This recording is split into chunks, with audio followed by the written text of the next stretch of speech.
Whereas after the 2009. Hello, second cancer.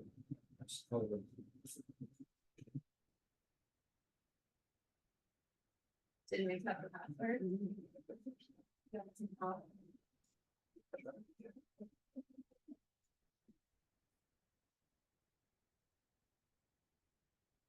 So I'm going to try sharing the screen. Someone watches this recording, you can see what we're doing.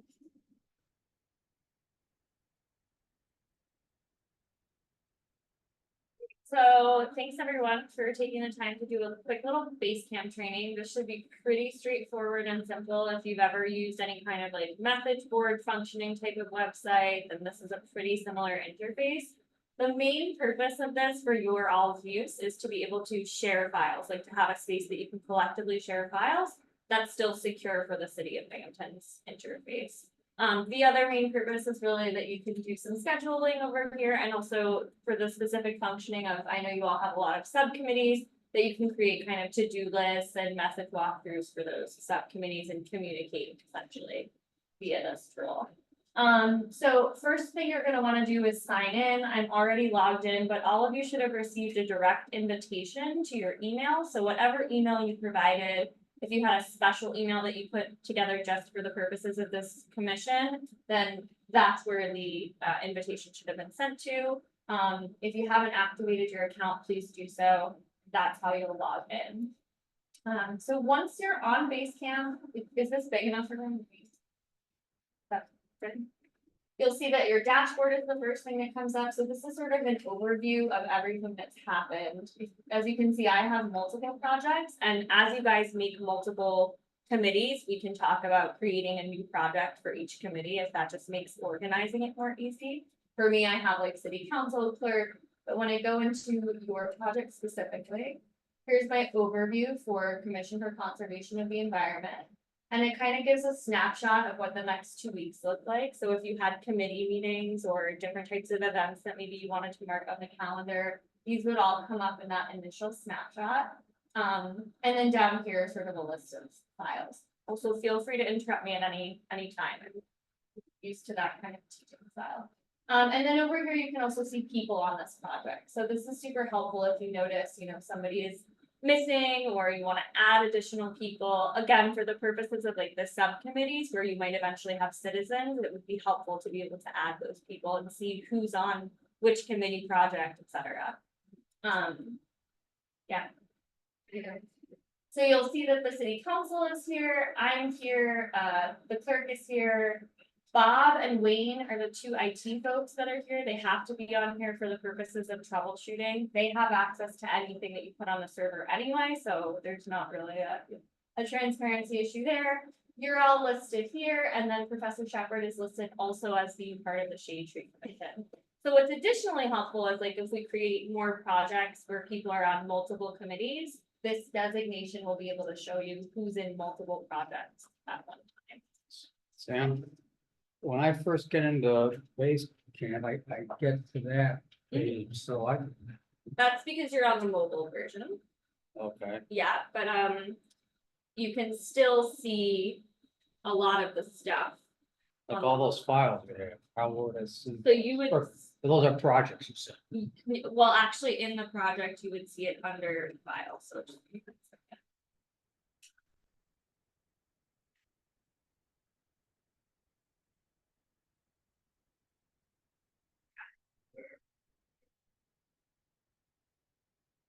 There you go.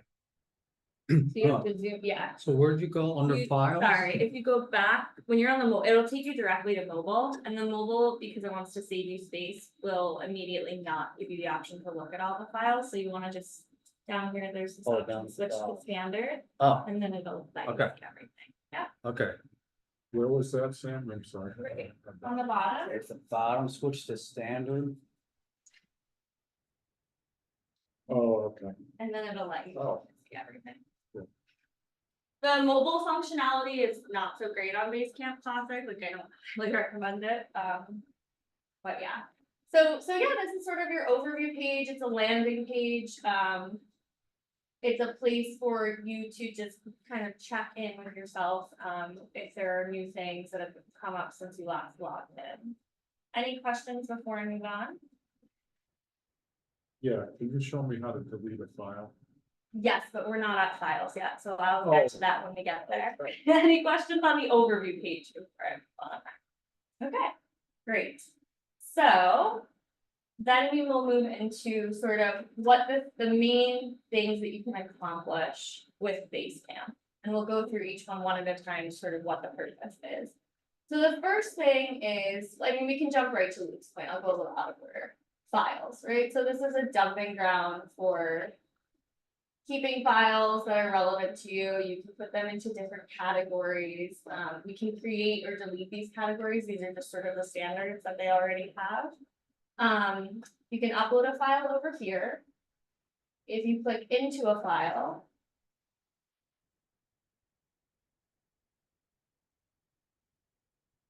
you can see all of the relevant details of the file. When you say categories, would that be also a way to separate the ones for the whole group as opposed to the committees? So the thing you should always keep in mind is that when we go back to that landing page, right? Everyone who's listed here as people on this project has access to everything that happens on the project. So every file, every message, every comment, everything, whether it's directed specifically to somebody or categorized like in a subfolder, it'll still be viewable and accessible to everybody that's listed on the project. So if you have something that you want to be specifically viewable to only a group, like let's say you all want to have a channel that the council's not on for some reason, or you all want to have a channel related to some specific research that you don't feel like you need to share with the entire whole at a given time, you'd want to create a wholly separate project so that there were only certain people on that project, which would be different than creating like just like. Well, what if you wanted to allow access, but you didn't want people to have to go through the whole A thing? million things. Yeah, so that would be like a time where categorizing a file might be useful. So we would go, when you went to go upload the file, let's say, let's pretend sound says, you know, sustainability. You could upload the file here instead of just uploading it to the main file page. And that would just kind of categorize it sort of neatly, the same way you use folders on your regular computer. Yeah. So yeah, this, and then we have the image grid view, which kind of makes it a little, you can see sort of images that have been uploaded instead, and then the list view, which I think is slightly more useful. Luke, I don't have permission to delete a file of yours, so that's why I can't demonstrate how Oh, to do well, I it. just found out how to do it. Oh, I okay, just, so. once I got in here on files, I didn't realize if I highlighted. you Yeah. Edit or delete. Yeah, So and just- whoever is the person who's uploaded the file has the permission structure plus Wayne and Bob to delete something. So if you ever need something deleted and like you can't figure it out, you can always email them. I don't, and other members don't have the permission to delete another member's files or information. If that makes sense. So yeah, any other specific questions on files? So the 59% of your 15 gigabyte limit, Yeah. is that, That's very low, yeah. No, so that is actually, they set it very low. Like we've talked about this, they do the same thing on the regular City of Binghamton server. They set them really low to make sure that someone's meeting capacity before they increase your capacity. But anytime you're approaching, I would say over 75%, shoot Wayne or Bob or me an email and we can increase your capacity. But there's no hard cap whatsoever. It's just, it's kind of trying to prevent rampant abuse of file storage. Thank you. Yeah.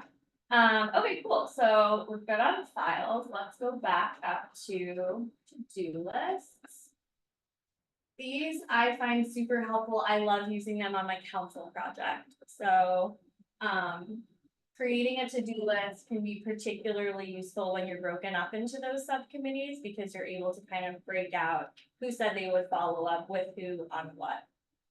So you can create a to-do list and give it a name like follow Basecamp. And so we can make this private. We can also allow this to track time, and we'll talk about tracking time a little bit later. I don't really find tracking time to be particularly pertinent to the work that I do. Like, I don't need to track how much time I'm spending on one task or another, but if it's important to you, there is a way that Basecamp enables you to track how much time am I spending on each kind of general to-do list that I Billable have. hours, Huh? billable hours. Yeah, it's kind of like a billable hours function, exactly. From a project manager perspective, if you were actually being paid for this work, I could understand how it would be useful. Since I'm not paid for any of the work I do, I think we can't really. And then I would give a description, right? Like things Sam wants you to do after training. And I'd create a list. And then I'd enter an item, watch Basecamp videos. And I can assign a person, or I can allow anyone to do it. So in a random to-do list, we might say like, we want everyone to watch the video. So I would put anyone as a person responsible. But in another task, and I can also give it a due date. So I want you to do it by June 27th. And so I'm gonna add this item. And then I'm gonna say, email group members to remind about invitations. And I want to assign that to Luke because that's really his job as the chair. And then I have the option, once I assign it to someone specific, whether I want to notify them or not. We're going to spend a little time in a little bit about the sort of protocol around notifying people versus not notifying people, because when you over notify people about every little thing, it kind of takes away the point of notification, right? People start ignoring their notifications or just block the email altogether. Give me 1 second, Richard. When you use notifications judiciously, it actually helps you to get these kinds of tasks done. Go for it. Would you be able to give an initial notification and then it gets posted? Yes, yeah. So you can also send triggering notifications. Yeah, absolutely. And you can also come back to the task if you never set a notification and you change your mind, you decide you want to notify them. If you created the task, you can click right back into it and add a notification to it. So we'll call this due 12, add this item, and then I'm done adding items. And there's my to-do list. And you can edit from here since I created it. I can change what it says. I can also move it around based on its priority for me. And I can also add a comment.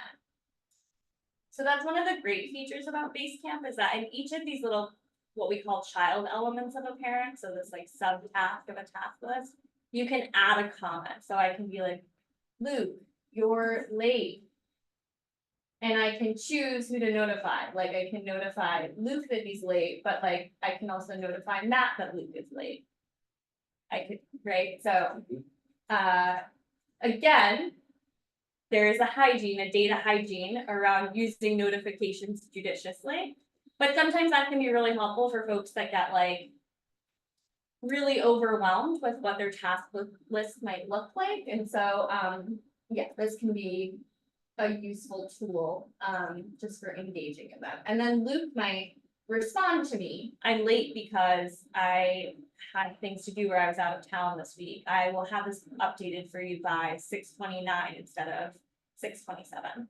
So it gives you kind of a private messaging function, which I think is really useful for particularly for you all because you don't have city phones and you don't have city email addresses. So this really does give you the opportunity to communicate one-on-one or in a group setting with each other where you can have kind of a low-key private conversation to some extent, but your information is still secure. That makes sense.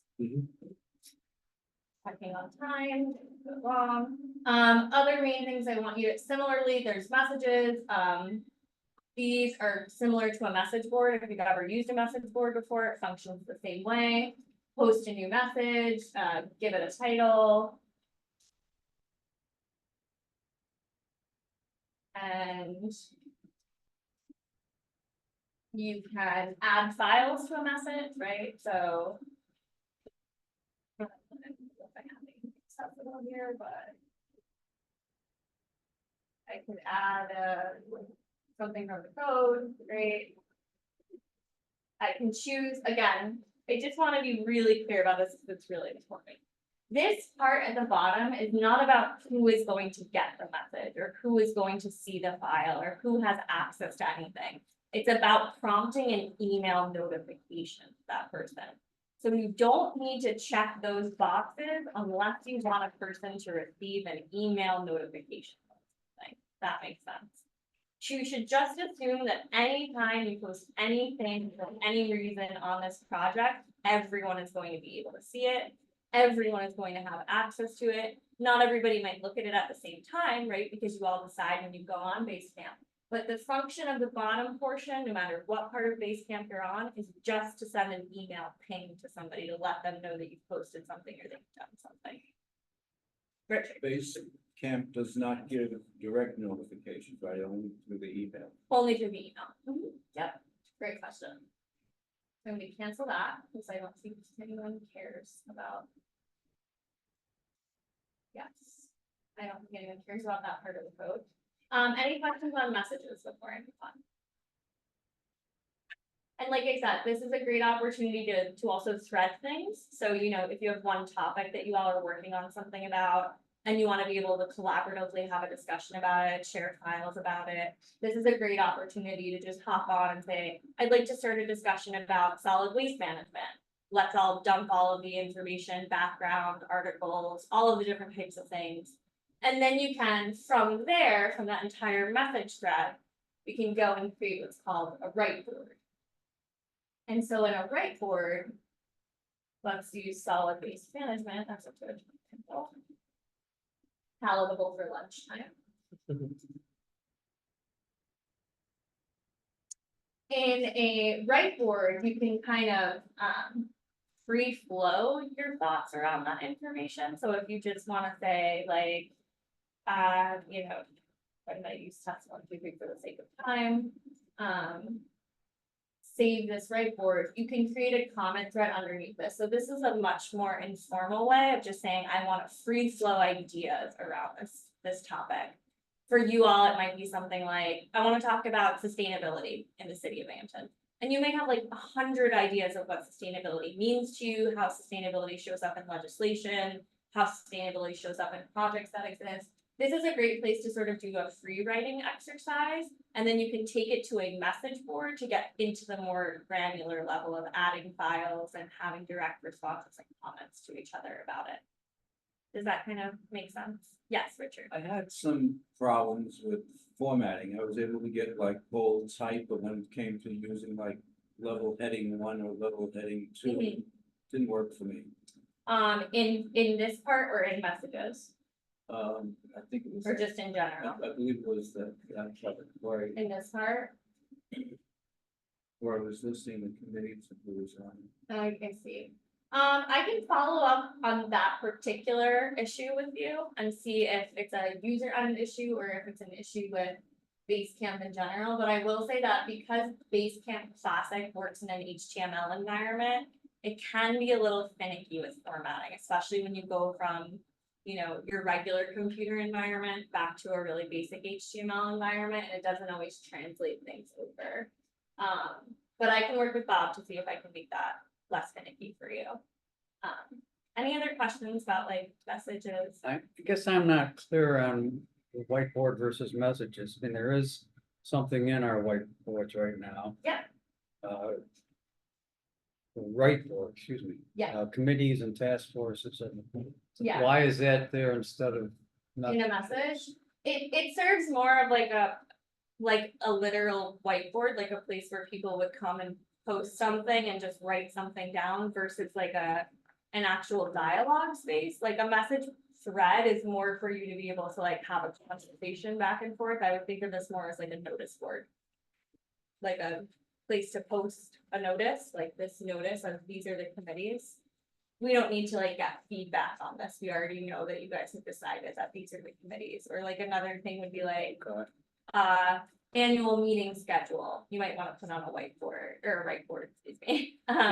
Versus in messages where you might want to have a more robust discussion around these are the committees, what is each committee planning to do? When is each committee planning to meet? You might want to have a more in-depth discussion. Frankly, if I'm being really honest with you, the right board section is not super useful for communication, but it is useful for signposting and giving notice.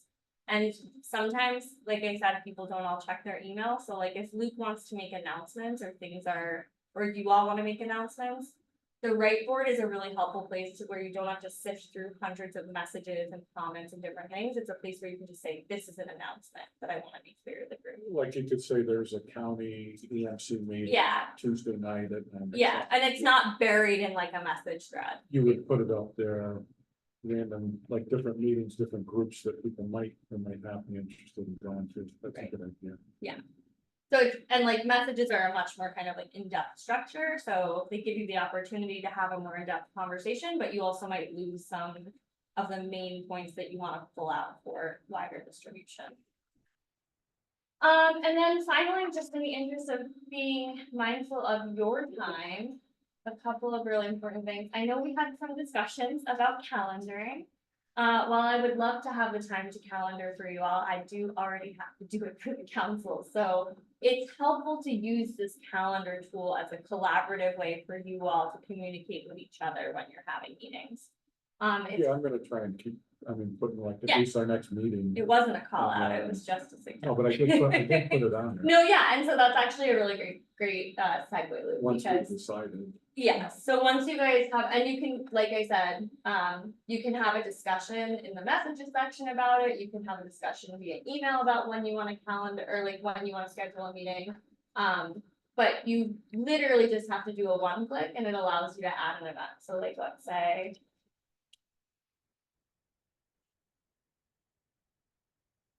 Sustainability committee's meeting, we pick the date, we pick the time.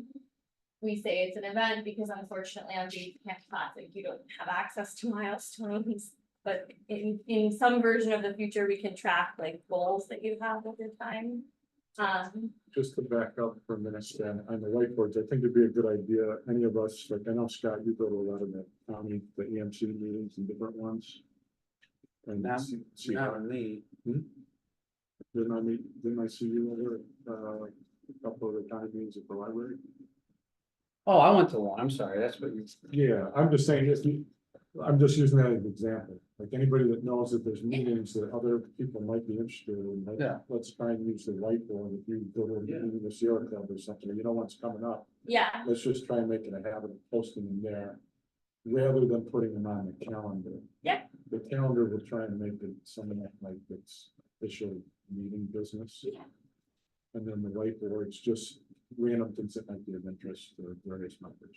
I think that's a good idea. I think it's also, it's a good technique for you, Luke, as managing this kind of space, that you can go through the right board, and if you pull out things that are really important, like let's say like a NICOM training related to like environmental, that you would think really the whole group would benefit from in an official capacity, you could pull it out of the right board and throw it on the calendar, so. So yeah, and then in the calendar, it also gives you the option to leave comments, so it all logs back to this idea that you could. So for example, one of you wants to say, hey, I'm not gonna be able to make this meeting, can you make sure that you record it for me? Or, hey, I'm only gonna be able to join by Zoom, this is like a great opportunity. You can also attach files to a comment, so someone might say, hey, I was just at a training related to this, like our upcoming meeting, I think this would be a really important thing to talk about, I just want to flag it under this particular meeting, so we add it to the agenda. I think for all of you, it's a great tool for agenda setting, so you can start thinking about the agenda far ahead of time by leaving comments on that particular date. Yeah, if there's somebody wants to add to it. Right. Good. Yeah, yep. Any questions on calendar before I move on? Awesome, and then, like I said, if you do want to keep track of your time, which is totally up to you, some people find that helpful. You can enter a time report, which just says, you know, how much time you've spent on something and the description of what you've done. I know for city council, this is really helpful because they have to keep a time log of everything that they do all week, so we can use this tool effectively to help them do that. And if you're interested in kind of mapping out over this year how much time you've been spending in each subcommittee or, you know, on the commission in general, it can be a useful tool. But yeah. So that is sort of the main overview of Basecamp. You'll also notice it's color coded on the side, so you can see which things are what, and you can click into them accordingly. And yeah, I think it's, like I said, the main purpose is for it to be sort of two things, as I see it, three things maybe. A sort of collaborative tool for you to be able to share files that you don't have, since you don't have access to the COB server, it's a place for you to sort of collaborate with file sharing. A message platform, since you don't have a secure way of messaging each other or sending emails, it's a great way of messaging back and forth and leaving comments to each other about different ideas, priorities, and thoughts that you have related to follow-ups. And then finally is a planning tool. So using it to plan ahead for your meetings and the agendas that you want to set and sort of some of your longer term goals for those meetings. Any other questions? Yep. Okay, awesome. Thank you. Thanks, that's very, very helpful. Thanks. My pleasure. And like I said, if you run into specific troubleshooting questions, anything like that, I appreciate if you filter them through me before you filter them through IT. Oh, sorry, the last thing. Like I said, I would get to this. Notifications. I know that it's important for you to be able to communicate with each other and notify each other of things, but I would just request that in general, you keep the council, maybe save Hadassah if you're interested in receiving notifications, keep the council and IT and the clerk's office off of the notifications, just because we regularly check Basecamp as a part of our job. So we're very much already in tune of when you're uploading things, and it's actually a lot easier for us if you need attention to something to just email us directly rather than getting a Basecamp notification. And in general, I would say notifications, you walk a fine line, right? Over notify, people no longer pay attention to them. Yeah, so any other questions on that? Great. Good. I am going to load Juliet's slides for her on here. And then I'm not sure if she's here, but I will. Yeah, I think I said like 1:45 because I figured we'd get. Oh, okay. Started. Okay. Yeah, why don't you guys do that? I'll give her a call and let her know to come down. Oh, Yeah. there she is. You're fine. Hi, Juliet. Welcome. Hi. Come on in. Really? No, we're just getting started. You know what? I'm gonna have you sit at my chair up there once I load your slides. Okay.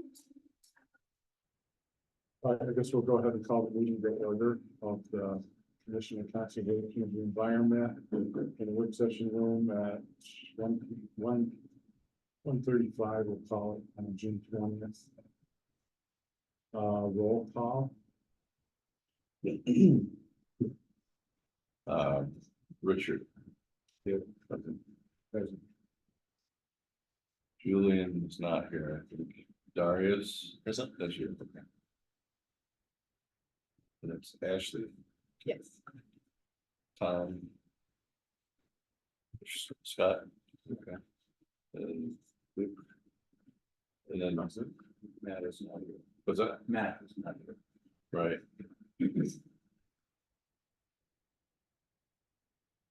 All right. Should we, can we make a note of guests as well, Sure. such as Council President? Ex officio. Ex officio member. I see. And then also absent, we have parks and DPW. Yeah. I sent an email to DPW to Josh Brady asking to come, so that part of the climate action, we would want to talk a little bit about recycling.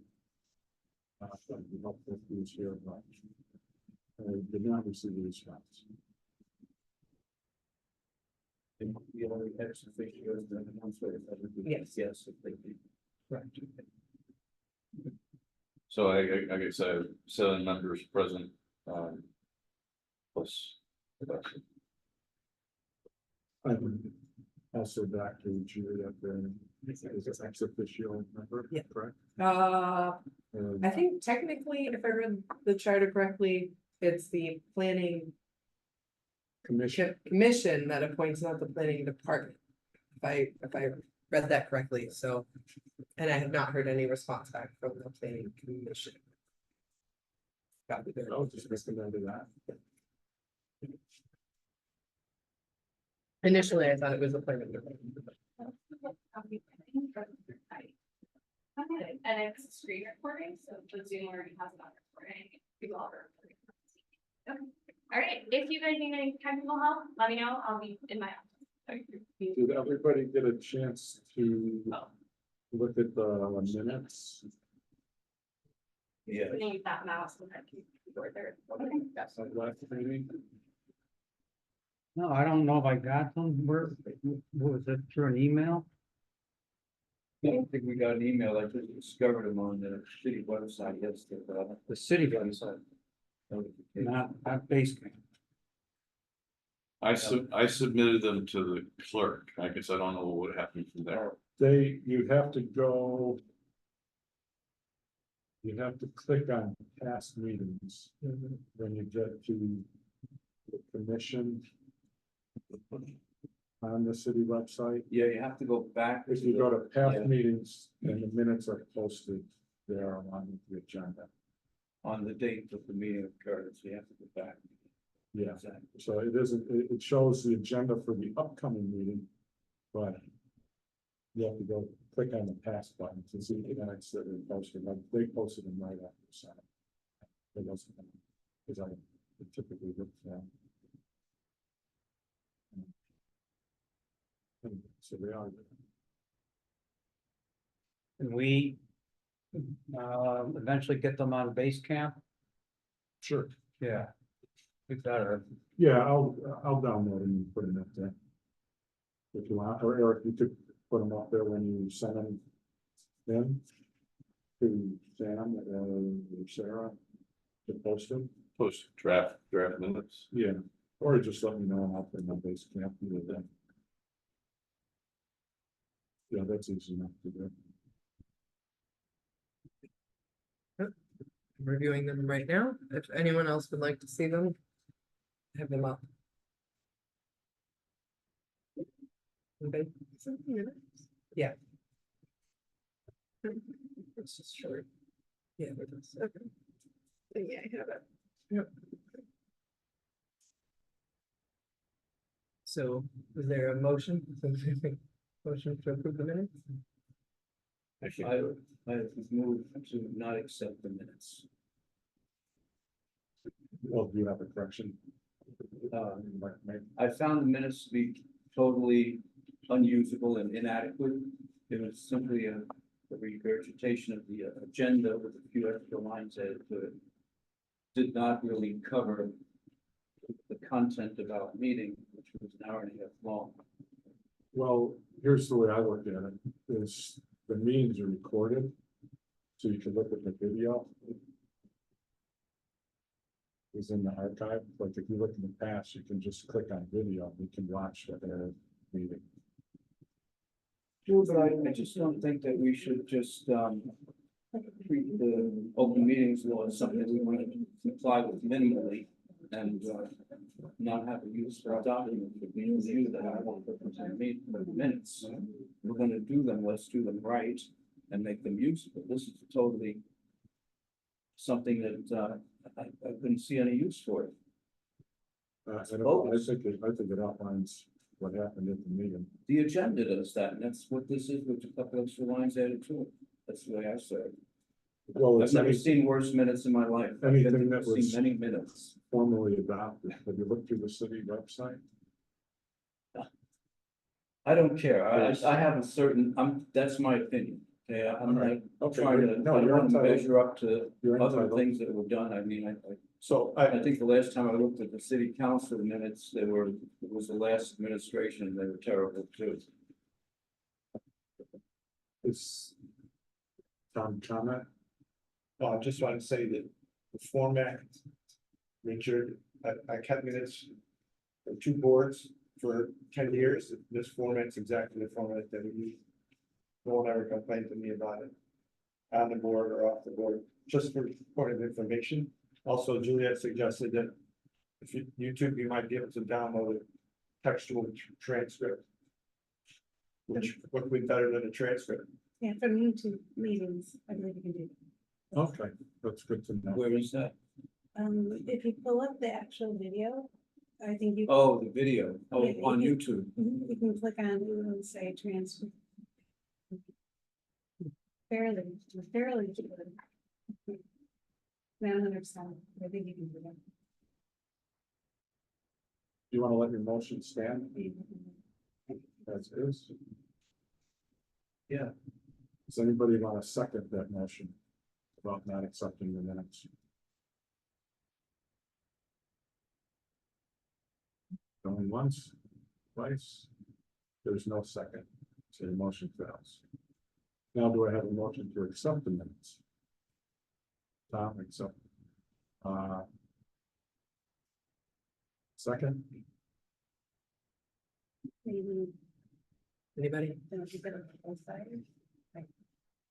you want a minute to review them? Sure, yeah. And I'm trying to figure out the transcript thing. I have them here on my phone if you want to look at them. Anybody?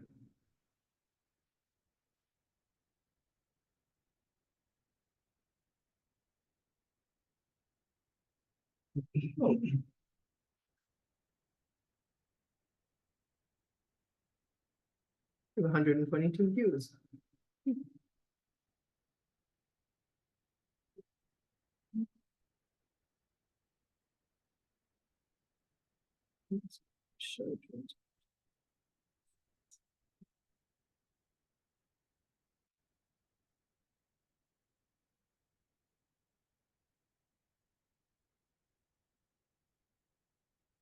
Transcript isn't super great, but it is there.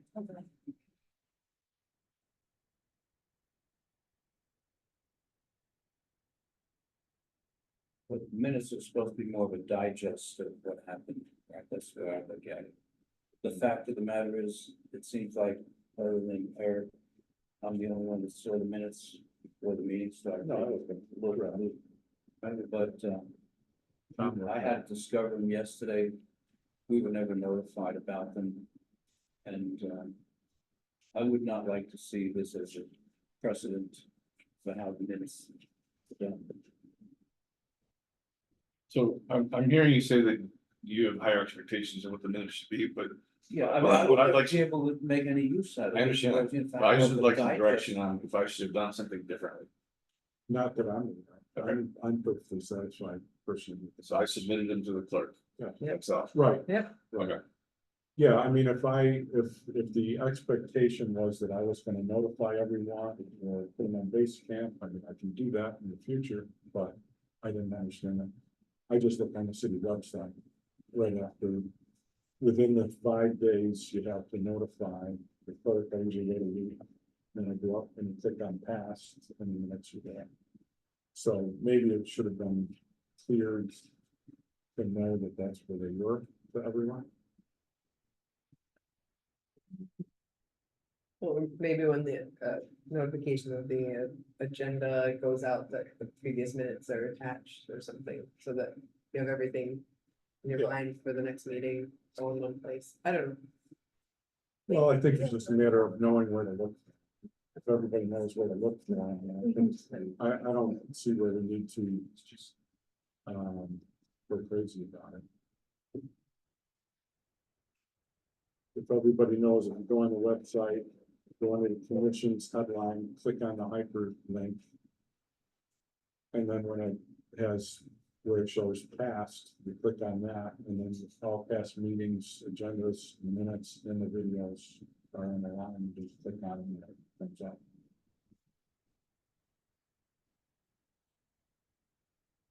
I mean, to me, it's like in the saving people's time, a lot of people have different things going on.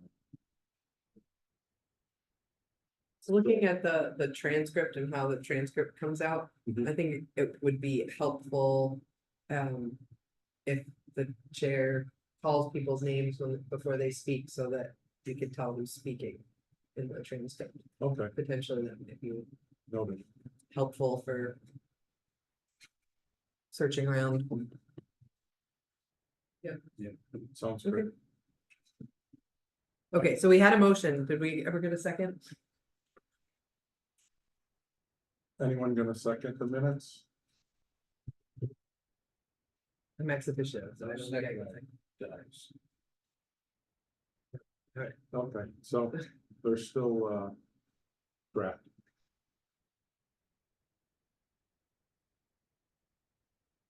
So are we asking Eric to go back and update them some? Is that what this means?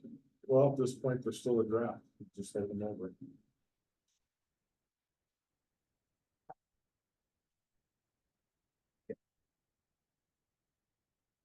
All right, moving on. Let's see. I know it's a little bit more cumbersome than having things in paper, but we are trying to reduce the use of paper. It just seems to make sense if we have a commission on the environment. We can limit our- limit our Speaking of paper, what do we have in there?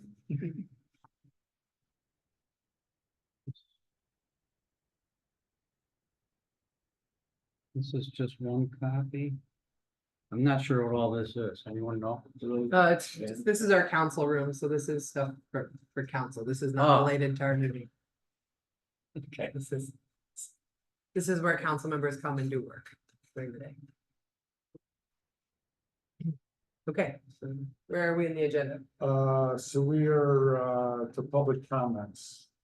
Seeing as how there's no one here from the public, we will close that part of the meeting and move on to previous business discussion of climate action plan and GHG inventory with planning director, Dr. Juliet Berlin. And we would like to welcome Dr. Juliet Berlin to our meeting. Thank you for coming. You're welcome, thank you. I know some of the people here, but I'm not familiar with everyone. Do you mind if we have a little introduction? Okay, I'm the chair of the commission. I'm Richard Ginaccio, member. Could you speak a little louder? I think you're interested in our background with environmental stuff. A little bit, yeah. Yeah. Almost, I just want to put the name, face my name. Okay, I'm a biologist and a science writer with my biology and chemistry degree from Hunter College and my master's in journalism and science writing from the University of Wisconsin-Madison. And environmentally, I have served on the Fort Totten Restoration Advisory Board, the Coast Guard in Fort Totten, Bayside, Queens, New York, to remove mercury from the soils and coastal areas that are put there by Army activities, going back as far as the Civil War, actually. And I've been an environmental activist for much of my life. I would say starting in 1978 after I got out of college and started doing a lot of traveling, appreciating the natural environment. And I've won an award for investigative work on biological weapons. Also did a story that got picked up by the Associated Press about PCBs in Lake Michigan. So, and I did a biographical article for a magazine at the university on Aldo Leopold, who was an environmental pioneer in the state. Thanks, Richard. Are you, you know me, so I'm Hadassah Manovetsky, I'm on city council. That's how I got put on this commission. And my environmental background, on the board of the Binghamton Regional Sustainability Coalition when it became a 501c3, and I was on there for like 7 or 8 years, I think. So that's probably my main credentials for getting involved in this commission. Ashley? Yes, and you know me as well. I am sustainability coordinator with Southern Community. Top. Costello. Forward. Yeah. I'm Darius Darius, Stein. I'm Darius Stein, and I'm worker at the Ross Park Student Environmental Studies major at the Binghamton University.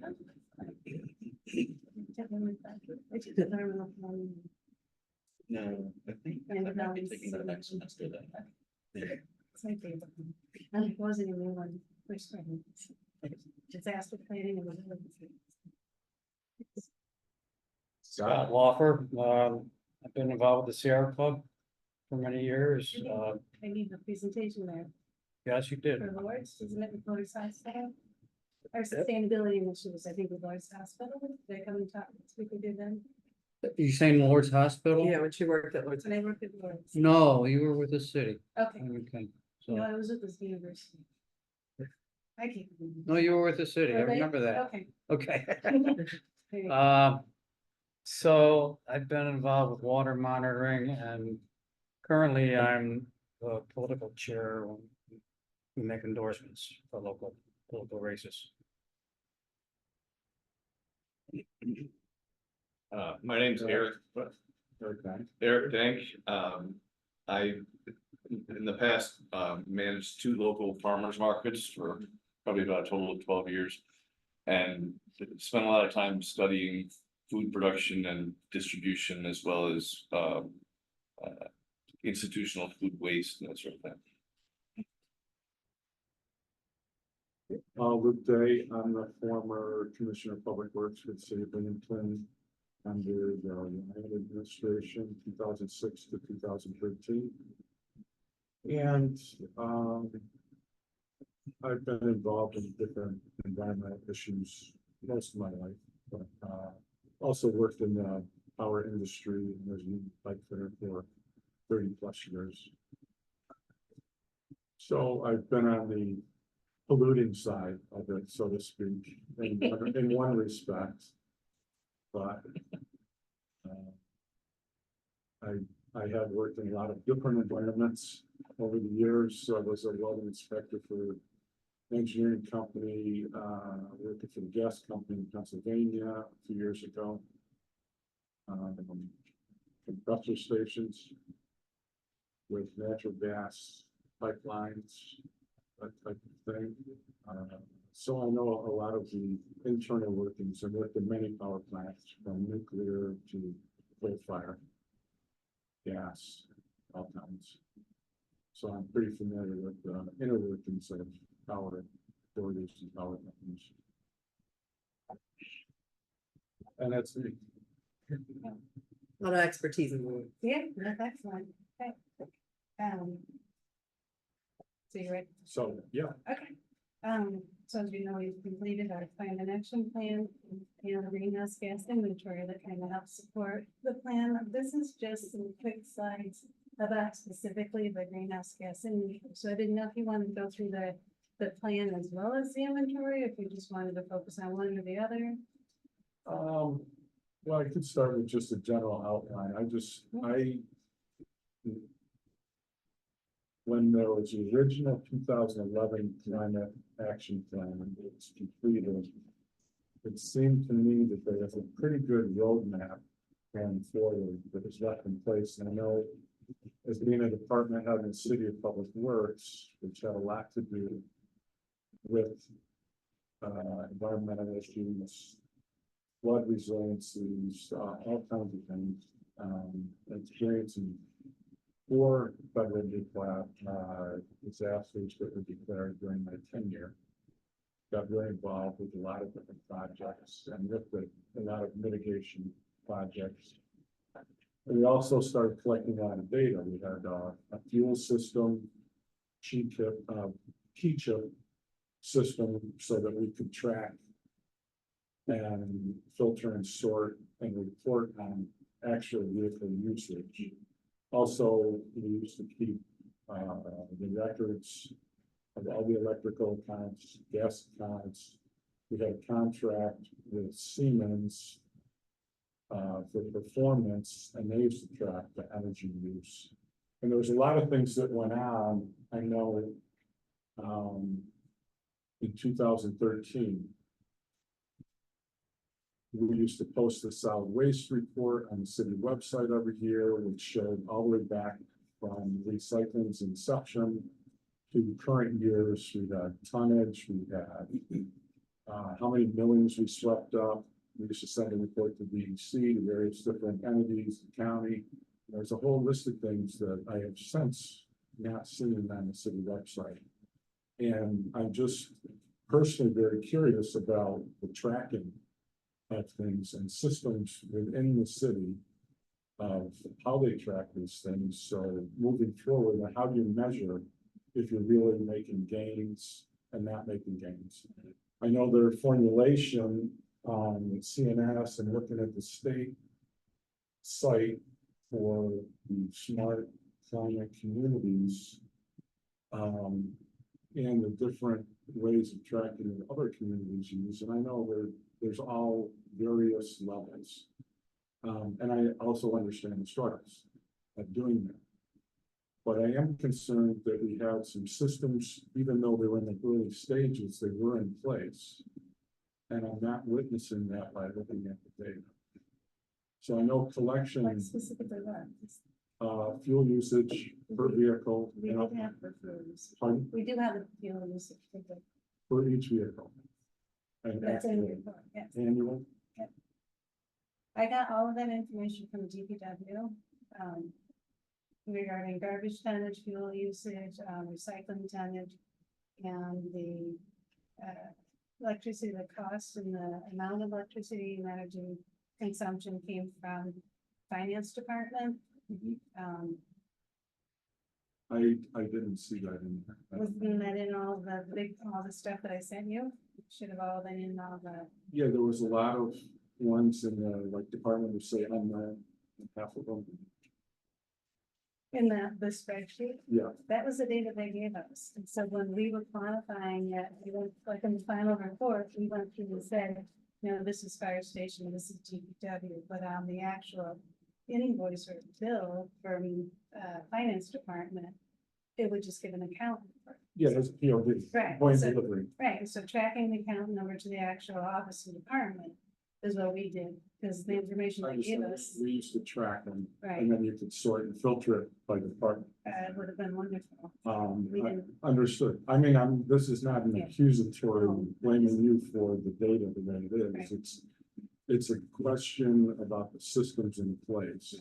And also, I did not see anything about annual events. I just saw for 2022, Right. I saw for 2006. Right. So there's a claim that in 2014, that the city had met 25%. and that was identified by PNS based on just the amount of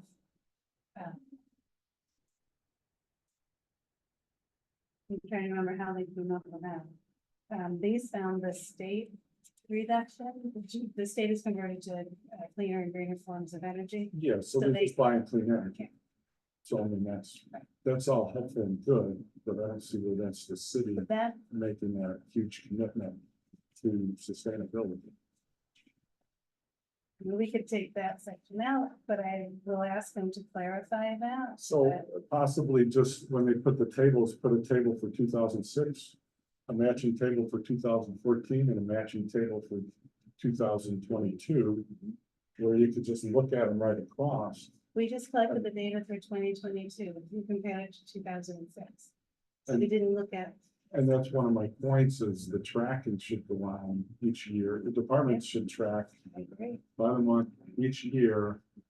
So that at any given time, city council or budget time or at different times of year, you can look at and say, where are you making gains? What's working, what isn't working? I saw something where the solid waste. Municipal solid waste for 2022 was listed at over 15,000 tons. In 2012, it was 10,000 tons. I know the city did away with the sticker system as soon as the new administration came in 2014. Did away with lots of different ways of reducing waste. So how is that a gain? So reformulating what he's saying. From my perspective, it's, we know because of our municipal experience that there were systems in place that would be informative to a report like this. But the report doesn't really address whether those systems exist or existed, or if there's opportunities for that. So to me, that's a deficiency in the report. Because it really doesn't tell you what's happening in the city. It just tells you what could happen or what may have happened. It's estimated, it's approximate, And it's the- trend. and the greenhouse gas emission or the plant? I'm talking about the plans, what I'm asking about right now, but just. It just seems like, We collected why the isn't data that that in the was report? available. We collected the data that No, was available. again, this isn't I don't- about. That's understood. this isn't No, about that's you. not, this is, That would be my question to the report. However, the team put the report together, it's like, what's the value of the report when I know from my own experience that the hard data and the data systems were in place and they're not mentioned, they're not there. so there's a deficiency. Is it was my opinion. And that's not pointing I at. don't know if those systems are still in place. I That's know, what we need to that find creates a out. deficiency, doesn't it? Yeah, absolutely. Yeah, it's really the point. Is that, But the data we collected is the data that's available. okay, And- That's understood. And the deficiency being So the final numbering calculations are correct, based on 2020. based on the information you used What that was information given did to we- you. But what information did we not include? I mean, prior to you. There's getting no this- annual, well, it's like I'm looking at the charts and I'm looking at a graph. And it says 2006 and it says 2022 and the graph goes like that. I can guarantee you that in reality, that graph should not go just like that. It should go up a little, down a little. That's a deficiency. It's not an annual thing. Well, if you wanted, we don't. I understood. we Well, don't have annual but- data. so what would the reason be that there isn't then? We didn't have the money to do it. We were given a set amount of money to identify greenhouse gas emissions. Aren't there people that their job is to manage their department that work for the city of Binghamton? Well, yeah, absolutely. So if they're not measuring it, how do they manage it? That's That my was a- question that for the was city. outside of the scope. Understood. That's a question for the city. The city don't. it, also, this is Tom, if that information is in a report like that, it makes it very difficult to translate it into reality on the ground operation. So it's like if you're the fleet manager for Public Works and you don't have real data, concrete data and data systems to manage that data, you make a decision about whether you buy new electric cars or pickup trucks. Like a question, I don't know if we've all noticed that police are driving trucks now. Pickup trucks. And it's like, is that better or worse? And that's where there was software and hardware in place for fleet management. Every vehicle that the city owned, there was a report available on each piece of equipment in 2013. And you could look at the fuel system and look at the fuel that was used, and also as far as doing the capital planning for city vehicles citywide. It's, you want to know the cost of ownership of each vehicle, what kind of fuel they're using, how much fuel, and also what systems are in place in your operations. It used to be tractor trailers going to the landfill, they could sell a waste. Also, they went to the transfer station, so use tractor trailers versus driving 3 garbage trucks, or 4 garbage trucks, or 8 garbage trucks to pack them to get rid of the yard waste at Bowman's, or to the Broome County landfill. I don't know the answer off the top of my head, what's more fuel efficient. But those would be good things to know. And that gets back to more of a departmental level. I do believe, I don't blame a consultant for not having all that information. But I do think the questions should be there in the report, because to me, there are still a lot of open questions.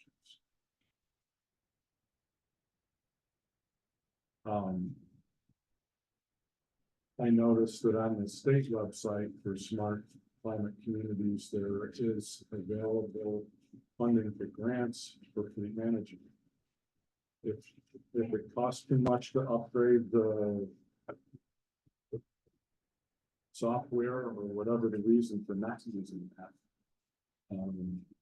I think those things would be worthwhile looking into. And there again, this is not on you or the planning department or seeing us, this observations. I'm just trying to see what information I can include in this, because we do have the actual pages of information that are entered into the data, the EPA's tool, greenhouse gas inventory tool. Mhm. We could print those pages out specifically. Well, I saw that, but Right. the data that was used, I don't think it's very clean.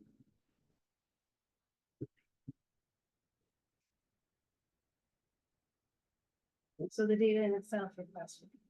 What's that? You're questioning the data itself, Well, you sent us all the data you had, right? and you're questioning that. What's that? You're questioning the data Yeah. that we use for Yeah. this. I have a question. And why specifically is that? Because like I said, I sent you an example of one spreadsheet where I went through and put the right department down. They weren't in.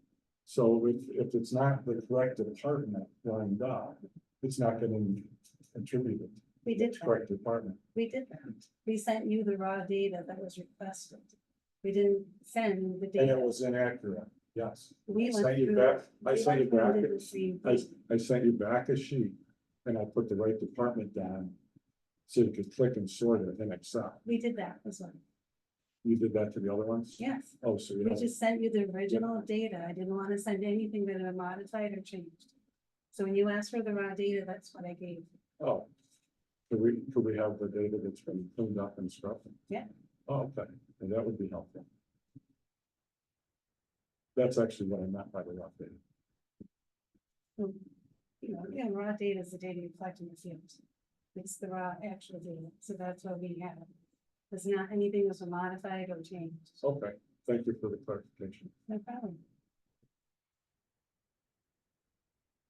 But that wouldn't change the final outcome. Maybe not, but it would change which department, which vehicles, and how you go forward to managing that. How do you move forward to actually reduce the greenhouse gases generated, not by buying credits, by actually reducing the output? That was like an issue with the original report, is that when it came out, it was like, okay, this reads nicely. It's a descriptive document and it's important to have, but as a department head, what do you do next? It identified a lot of these weaknesses, what we're talking about, and a lot of work, time, effort, and money was put into that to try and correct some of those things. It's like the city, the city bought 2 GPS systems for public works vehicles. Yes, I saw them operating with 9 lights.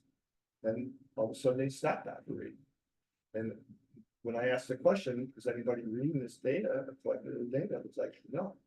It's like, then, we used to monitor idling. If somebody's in a truck idling, you're burning a lot of gas.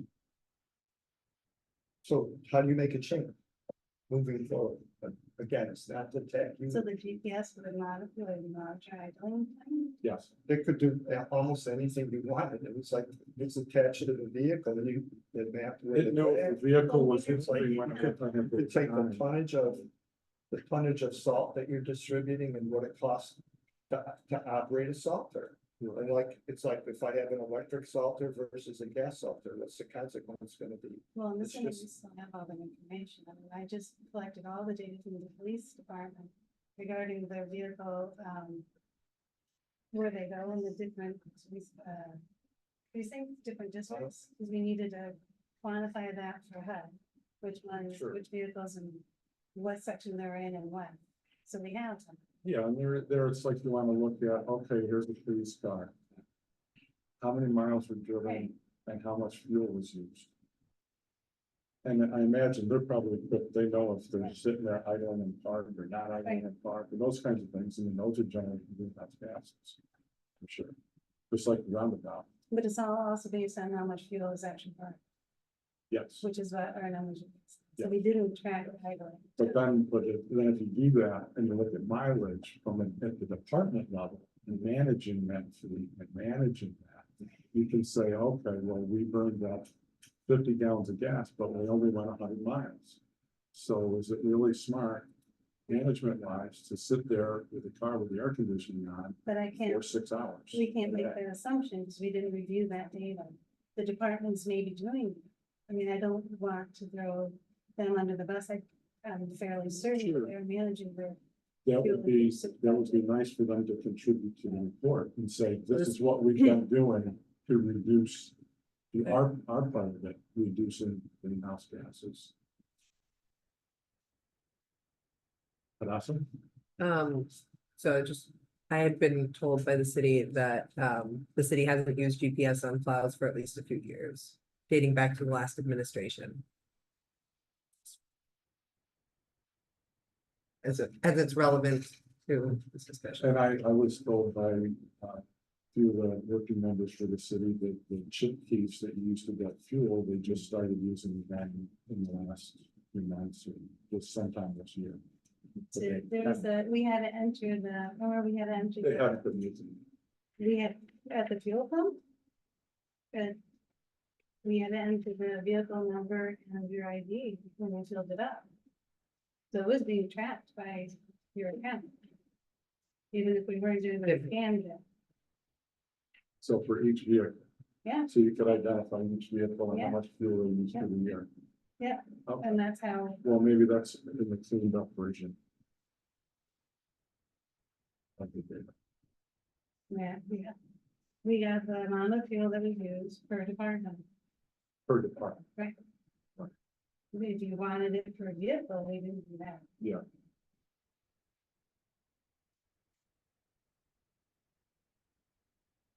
Yeah, because that's how you can tell if vehicles are being used efficiently and how much mileage vehicles get. Yeah, I understand that, that was, the intent of this was to calculate the amount of emissions being, no, per department, per vehicle, just the overall, Citywide. that individual. So that, I didn't ask for that data. We asked for fuel usage per department. And then we have a list, That's for that. yeah, and we had a list of vehicles for the city, owns, and the age of the vehicles, and departments that own them. Man. So I guess two things. At Austin. So, so to zoom out, how do you see the purpose of this report? Which one?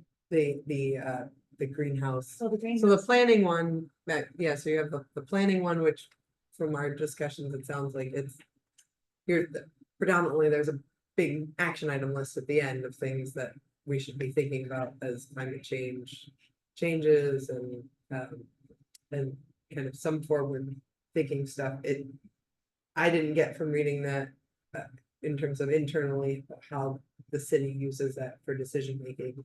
But maybe that's not the point of that report, or maybe it's related to these like awards that we're going. I'm just not sure how it fits into the goals section of the climate action. what we do with that report, other than just have it. So the goals, I mean, it's not the same as the comprehensive plan. Yeah. But there's goals, action items, responsible department, and then potential funding sources. These were goals split into different categories. And within them, we would indicate, who would be the most likely department. But once this is adopted and approved, is when it becomes, Those more detailed plans, well, action plans. if we go further than that. But that's what we will split it up, and the mayor will send it out to departments. We need you to consider these, it's not, these are goals, recommendations. This will help us to achieve future targets. So it's not action items per se, the recommended actions, so. I guess I'm trying to say it's not legally binding, like the comp plan is. Yeah, they're basically the same goals that were in the original. To me, very Well, similar. I mean, as far they're as. similar, but I mean, in terms of just a general, like. Well, reducing community. it's a higher percentage of reduction in greenhouse gas, Right. for sure. But as far as action items and those things seem to be very similar to what was in the original. Well, there were a few of them that, the ones that we had not achieved or completed, because there's also, if you saw we updated where we stood with the previous. If you saw these, Yes, and so where we hadn't completed something, we did add it into it. But something to continue with, or to actually address. so I guess we'll request the cleaned up data that's actually used. That we referred to, Well, it was that spreadsheet specifically. what's that? It was that spreadsheet specifically that we put in order and grouped, found addresses and departments responsible for. Which spreadsheet? The one that you sent me. Yeah. That's the cleanup date. The rest of it was vehicles that we then, did a gross sort based on, departments, so we could group them, because we just got a giant list. So, unless I didn't clean up data, but it's still the same data. It's just changed to be more easy to read Well, it's filter and sortable, for me. so you can filter and sort. Yeah. Yeah, I would appreciate that. Okay. Because, I mean, it's time consuming, sure. It's- Okay, so I but sent you a PDF version. Is that right? So you want like the actual the like spreadsheet, spreadsheet? Yeah, Okay. yeah, I wanna be able to sort it and filter it, because I mean, you can look at departments, Okay, and you can look at vehicles specifically to see how much fuel. we use. And after that, I mean, if there's deficiencies or whatever, we'll just go directly to the department heads and request reports. So to just go to a different thing, you might have a comment about. When I was reading the climate action plan, it talked about things like reducing pavement areas in the city. And talked about, reducing emissions and these generalities that are, aspirational, they're fine. But if you look around the city, planning commission doesn't seem to be taking actions that would limit pavement. We just built a brand new parking lot. A heat sink. Everybody here knows it's for cars and everyone wants cars. It's like, but, what new parking lot? huh? What new parking lot? Parking ramp, Working. Water Street. Fast car? Replacing. Replacing. Replacement. I know it's a lot of history. But I'm just saying the aspiration, you might look at that report and say, why are we building a parking ramp to begin with? That's not on you. But it's on us as a commission to ask that question. Like, Say, what is policy? if you read the parking study that was done, they produce an equal number of parking spaces with paint. We didn't have to spend a nickel. We could have taken that money and used it to do stormwater reduction, or we could use it for a lot of other things that are identified as needed to be done. Instead of building 7 Molly? Yeah, Yeah. well, so building that parking lot. Again, this isn't on you. No, but I agree. I know you do. That's why I'm bringing Well, it it's up. just- But I'm trying to explain it to this committee. Because that's what's frustrating about this plan to me, because I read it and I'm like, Right, it sounds great, but we. but did it's that- like in complete contradiction of what's actually happening on a daily basis on the ground in the city. Yeah. That's, That's- that's And where where's the the frustration disconnect? is. Where's the disconnect? This is used to help create parks. No, it's not. It will be. No, because it doesn't really identify anything. It actually but doesn't. It does. I'm telling you, it does. One last topic on that subject, roundabouts. The city's got plans to do in future things here. There are reduction in greenhouse gas, 32 to 42% over traffic Roundabouts. intersections. That's why is the city still so against Where would you like to see them?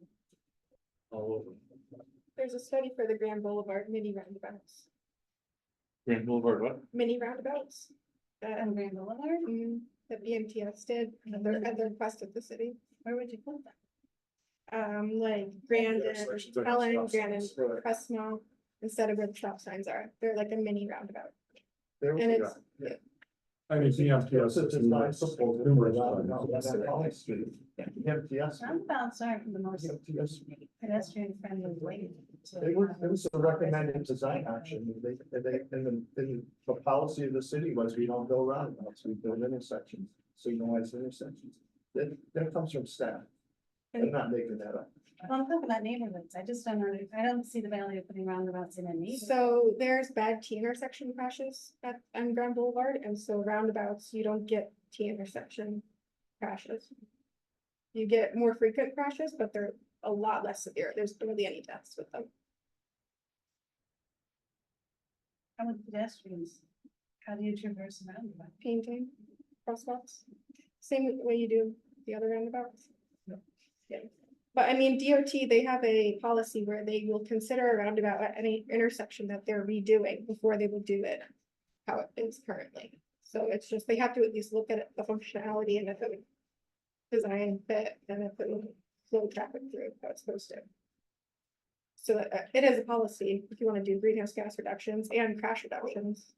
Or severe crash reductions, that is something that, Do they, I mean, not that I'm saying it's a good enough reason, but do they associate a cost with that? yeah, I think it was like $800,000, something like that. It was a study done at the request of That the right city. there would stop visibility. Yeah, but people, I mean, a lot of construction projects are apply for funding. Do you remember how many years it took to get that one roundabout? Downtown? Yeah.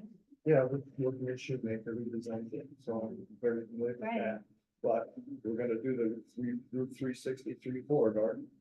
And I think the roundabout options, there are some roundabouts in that plan, but there were other roundabouts that weren't included in that plan.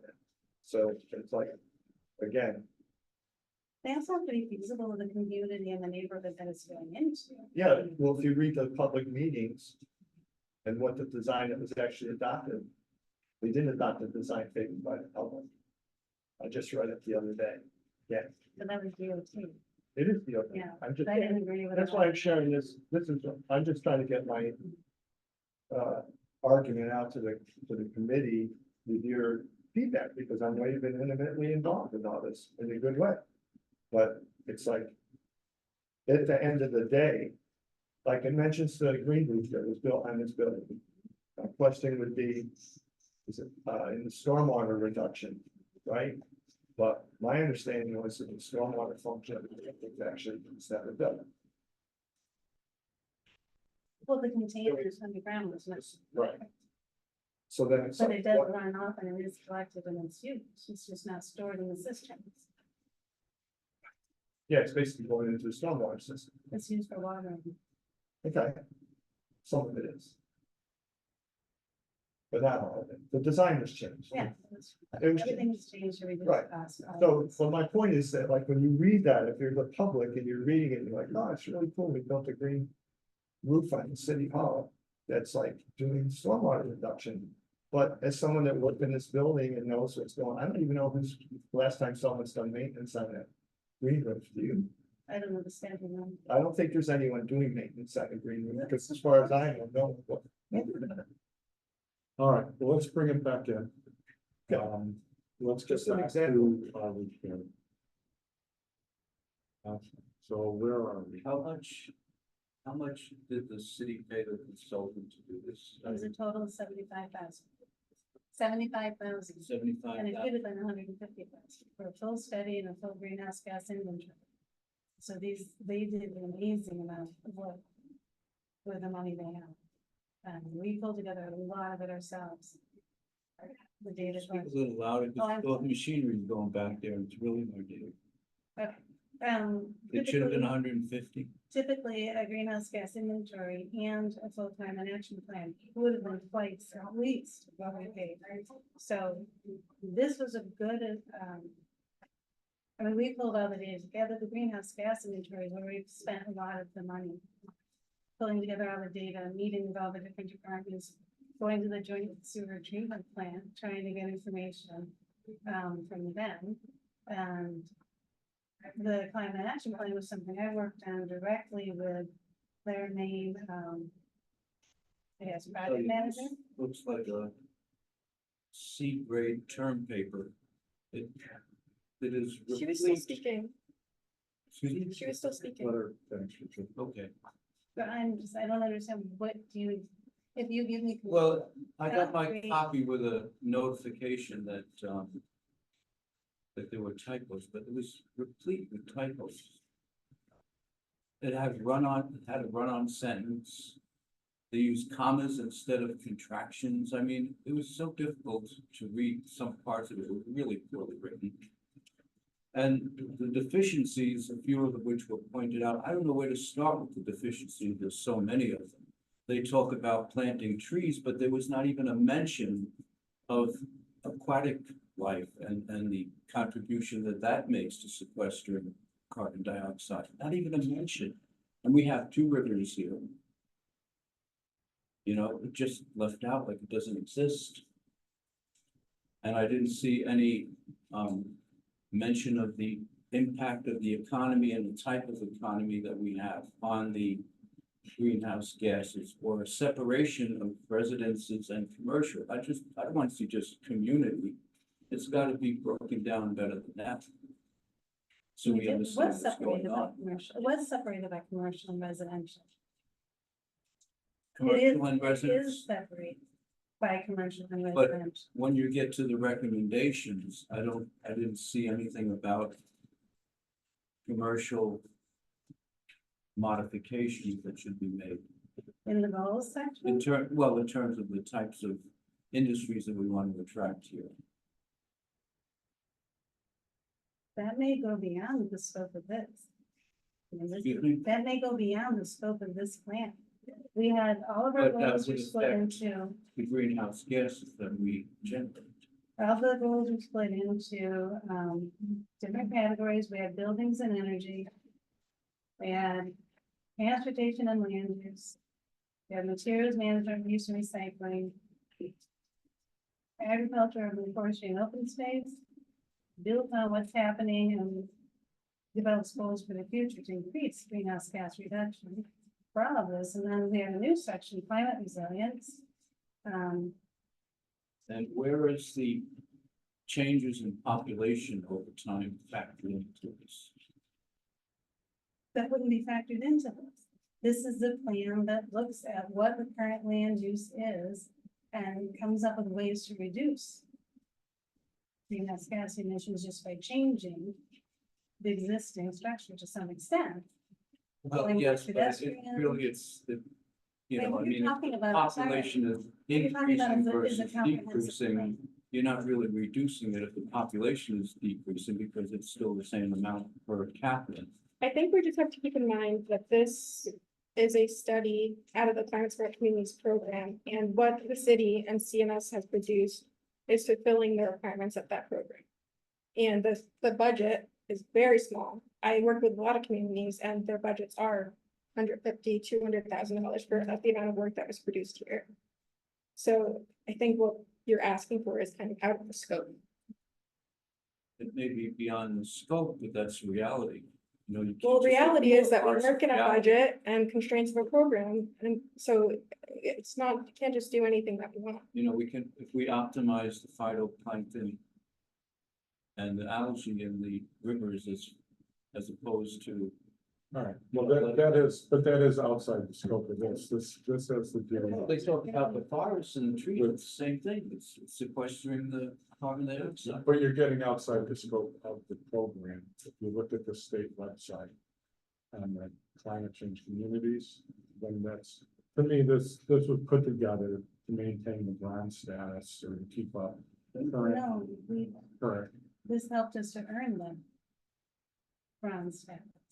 I thought that was given out before, but that was But 2007. It was under review and study, right? Yeah. Where did we get? No, they joined the Climate Smart Communities previously, but they got bronze September 2023, and part of that was from the greenhouse gas inventory. They wouldn't have gotten it without the inventory, and the state approved it. The inventory, they were able to, it didn't have to be in a finalized format. So the climate action plan is in a draft, and they will get points for that when it's reviewed. But they got bronze because of the inventory. Because, I mean, it looked like there was a community advisory committee. It doesn't appear that they've met since then. We met with them a couple of times and we sent draft to them and the number of comments we got back were remarkable. So, but that was 23. It's the last meeting. Yeah, so I mean, going forward, okay, so a better understanding is to get the brown stats, that is the purpose of this. That was an outcome. It was a, yeah,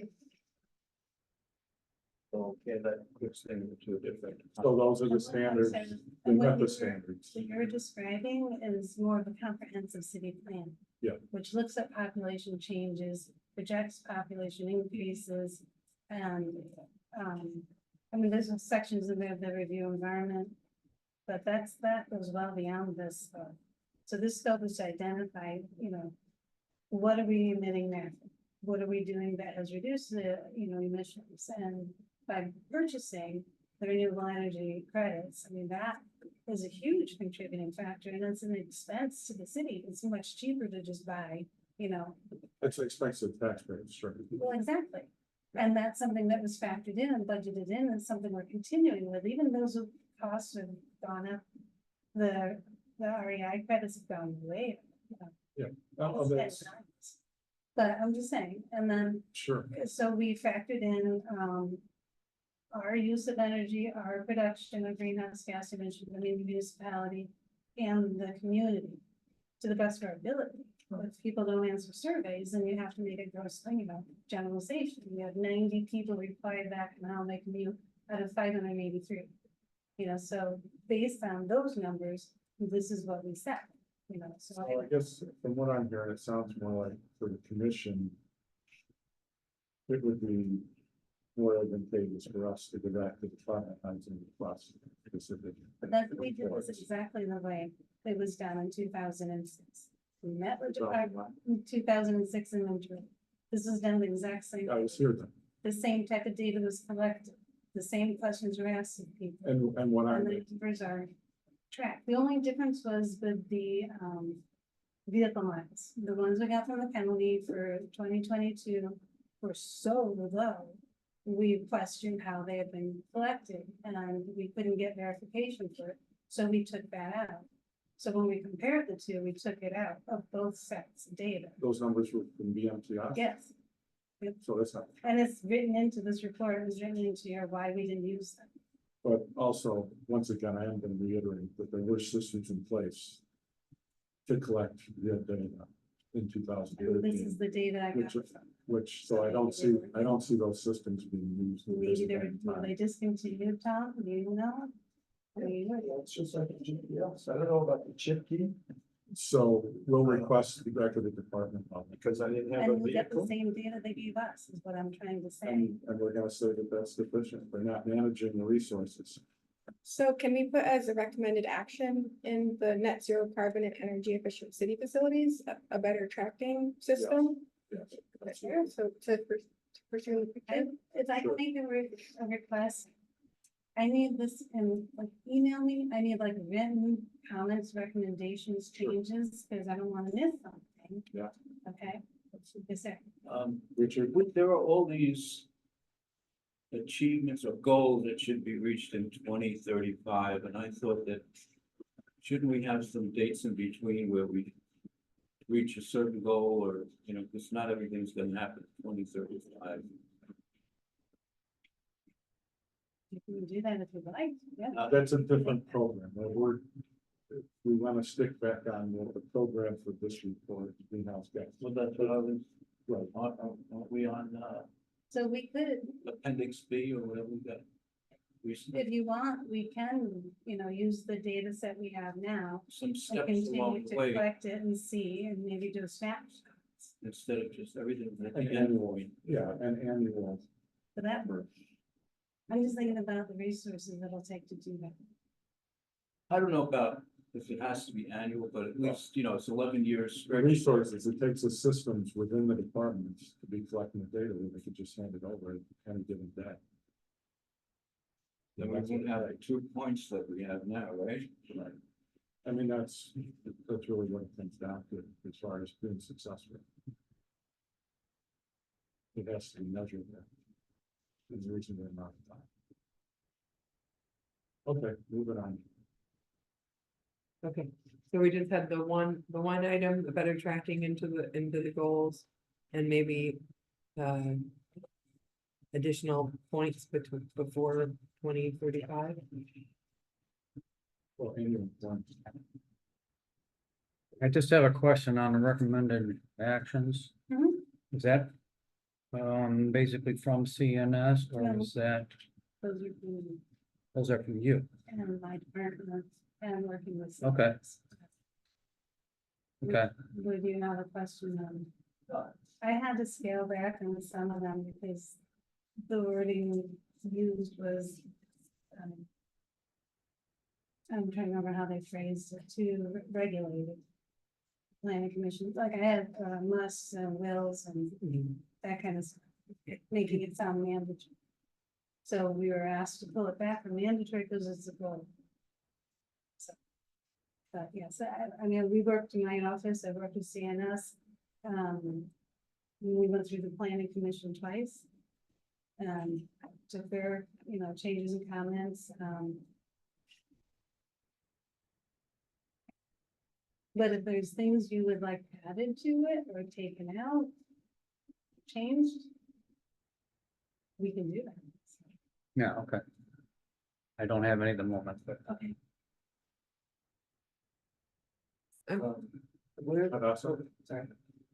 I'm curious about, how the work is divided up between, CNS and planning. And like what that Well, looks like or typically what it with looks a like. contractor, Yeah. we hired to do a report or a study with us. We're the holders of the information, Mhm. so it's like with the, CRS. Community release. Yeah. That, you can hire someone to do that, but then you collect all the data and give it to them. So for the greenhouse gas inventory and the municipal side, that's what we did. We, sent requests out to department heads, we met with people, we collected the data, I gave it to them. They collected the community data, and then they went after where we had not received the information. So they went after the specific departments and followed up till we got all the information in for the greenhouse gas inventory. And then they wrote it aside from the goals or you The wrote it or inventory or the plan? both, or how is it? I'm not sure who Well, did what. they did the greenhouse gas inventory and Okay. then they did the summary of the analysis. Okay, And then I read through the whole thing and had changes to it, which is why we were delayed. But those modifications didn't change the number very much. I think they had I don't remember how many septic systems, over 9,000 they said that the city had, and when I went and counted, it was like 6 even, so that changed the number a little bit, but it was mostly in our favor. Not having that many. So I verified all the data and went through all the analysis and had them done. The climate action plan, it was framed around the 2011, because we wanted to build from that report. Right. Where, what year was that report? Was it 21. Okay. And we changed some of the headings to reflect, current issues. We added in the fire hazard, which is becoming more of a concern. The smoke issue from last year, ground fires, where we already were having warnings about fire safety. All right. So we built from that. We added in information from the floods, the ongoing flooding concern. But again, as this is like a subset of the full comp plan, so this is just a small snapshot of what the issues are, what the concerns are, what was supported by the greenhouse gas inventory emissions, and that led to recommended actions for the goals. So, I'm concerned with the amount of pavement in the city of Binghamton.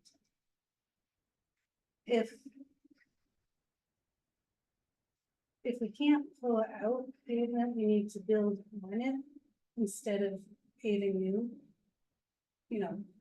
expanding new paving areas. So that's what we're trying to do with the smart growth, initiative, is to develop in, to build on already built land, pretty much. repurpose it, put it into different use. We have so many underutilized privately owned parking lots in the city of Binghamton. What about porous asphalt? Pardon me? What about porous asphalt? Well, we tried a while ago to have that used for the temporary lot, it's now, only said temporary lot, but they're across the street, the Pine Street parking lot.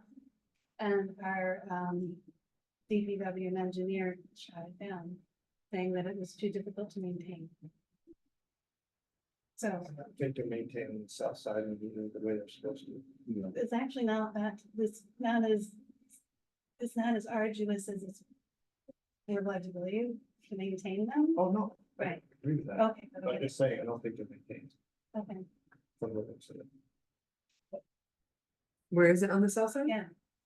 Municipal lot that somehow Morabito got tied into, but that lot that. Oh, okay. got By away- By the commons, South Side Yeah. Commons? I didn't realize that was, It's a municipal Yes, lot, but but Yeah. it was originally, I don't know what it's Is made, that first pavement? that was. Was it? Yeah, that was, yeah, absolutely. I think that might have been the first, You don't think it's being maintained? not by the looks of it. I'm gonna have to, Who would maintain it? City, I'm gonna have to head out soon. Do you want us anyway, so. to? No, city engineer doesn't do maintenance. or do what I- Public works doesn't do Yes, maintenance. just You need a specific vacuum truck Yeah. too. But you can Does use, the city have one? you can use, street cleaners for the. Okay, the sweepers? We have small ones. Okay. Yeah, I know a lot of municipalities that don't. So I would love to have first aid. It's much easier if you, instead of having like an entire lot paved with it, to have the edges paved and have it sloped. So much of that is cheaper and it supports vehicles better. So, I think comparing porous pavement though to solar panels over open spaces should be done. I don't know what's better. I think I didn't hear all of that, I'm sorry. Solar panels being used in parking areas. I mean, I don't know if that's better than porous pavement overall, I think we should have or where both of you. it fits. I don't know if that's a recommendation we'll come up with out of this group, but it might be. But that's the only municipal lot. There's a new one off Clinton Street also. Yeah. Yeah, and that one is, I don't believe there's any force in that, but it was created to, with green space to contain them. It's a reconstructed lot also. Yeah. And the one across from Owens, or more Owens used to be, mental health clinic was there for a while. It's a city lot. It's nice. Our design was much better than that. Section 3-2. There was a section there about public meetings that were held at the library. First correction, it's not the Binghamton Public Library, it's the Broome County Public Library. But there's no indication as to what came out of that meeting in terms of input from the public that ended up in the report. Yeah, I thought Insight was gained from those meetings. And the second meeting, well, okay, let's do the first. This was, page 3-3. Or was the comments, the challenges and opportunities that were derived from that meeting? 3-3. in the Binghamton Climate Action Resiliency Plan report. Yeah, please.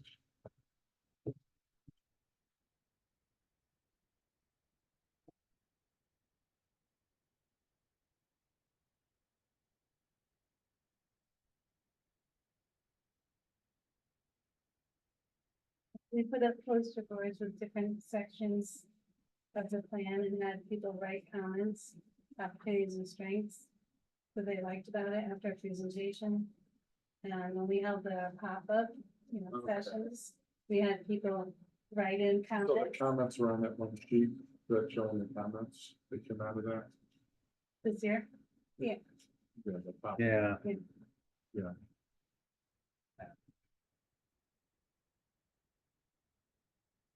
We did use these to help. I mean, some of them were a little hard to fit in to anything. Some of the comments didn't really apply. But some of them gave some very good, you know, I guess, information on what we should support and what we needed to fix. Recommendations. Yeah, So these are cleaned up some? a little bit, yeah, because they're handwritten on sticky notes. So we didn't change the content. We might have just shortened it. Okay. And going back earlier to 2-2, what type of data is there to show how the funds were spent for the equity considerations to benefit the disadvantaged population? What fund? What, that comes out of 2-2, the funds? Under equity considerations? Yeah. Says funds are used appropriately to benefit disadvantaged communities. So where is the data that show how that was done?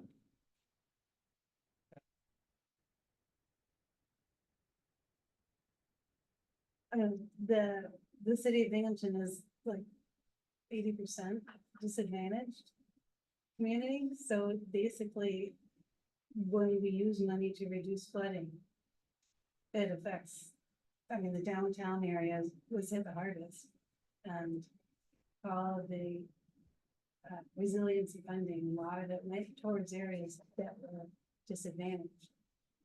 So I could go through, I don't have a map that has split it out and shown how much money went into different areas, but I can get the areas. Well, I had a problem with 2-4, where you have a graphic there. And it seems like, to me, it looks like the same shade of blue that's supposed to be showing the river and the flood areas, and I can't tell where the river ends and the flood areas begin. Unless maybe it's better on your slide, but from what I That's saw on not my right. computer. That's not the climate action plan, Huh? I don't have a slide of that. Oh, you This don't is have a just, slide of this is that? just a greenhouse gas. Oh. Well, Yeah, we never saw much of this. the colors were like indistinguishable. I couldn't tell which one was which, even in the grid where they say this stands for this and that stands for that, the two little boxes, they look the same color of blue to me. Are you talking this map here? On That was the map, yes. yeah, on 2-4. Maybe you got better. What we're showing here was where the environmental justice areas were. Yeah, see, I mean, I can't tell what the things do. They're indistinguishable, right? Can you see for a second? The two groups, they gotta use a lighter shade. So you just, What's going on? it's just the quality of the graphic, because the areas are there, you can see them. But my question about this map was if they use the preliminary maps that still haven't been adopted, as far as I know, or whether they use the adopted maps, because it would make a big difference. To me, it looks like they used the preliminary maps. But my general question was, at the time that the last time I had official involvement, that they were not using the preliminary maps, or as a matter of We policy. can't enforce them. For with- the planning department, we Technic- can't enforce them. Planning department, understood. But there's a concept of best information available versus adopted. And we use that with HUD. So if that's best information available, I think it should be identified as that Okay. somewhere, footnote or whatever. Yeah, Not put it- Because then if you go onto the FEMA website to look at the actual preliminary mapping, then you can tie the two of them together, know what you're looking at. Because if you look at the adopted maps, it doesn't look anything like in the preliminary mapping. And the preliminary mapping almost overlays perfectly to the 2011 inundation maps, which are also on the county GIS. All that's on the GIS. But that would be helpful, Okay, because I couldn't answer that question either. absolutely. Okay, but it is the It is the preliminary. preliminary. And we advise anybody who wants to develop in a preliminary, we tell them, you know, the preliminary flood area hasn't been adopted, but it will be. And you will then have to comply with all the regs. And so we use that in this, and we use it, we have to use best available, which is the non-published. So do you know if the new zones are in effect now by FEMA? Well, it's gonna have a huge ramification on insurance. Yeah. Homeowners insurance. Yeah. property No, they're not. FEMA created a new zone, which if you go to their website and look at it, I think it's called the D zone. But it's an area that's identified as having a defined, or, a known flood risk of undefined dimensions. The problem with that is, in order to buy FEMA flood insurance, you have to be in an or in a floodplain zone, whatever they call it now. They don't use the lettering like they used to, and that also might be something that's not correct, I don't believe. But- Yeah.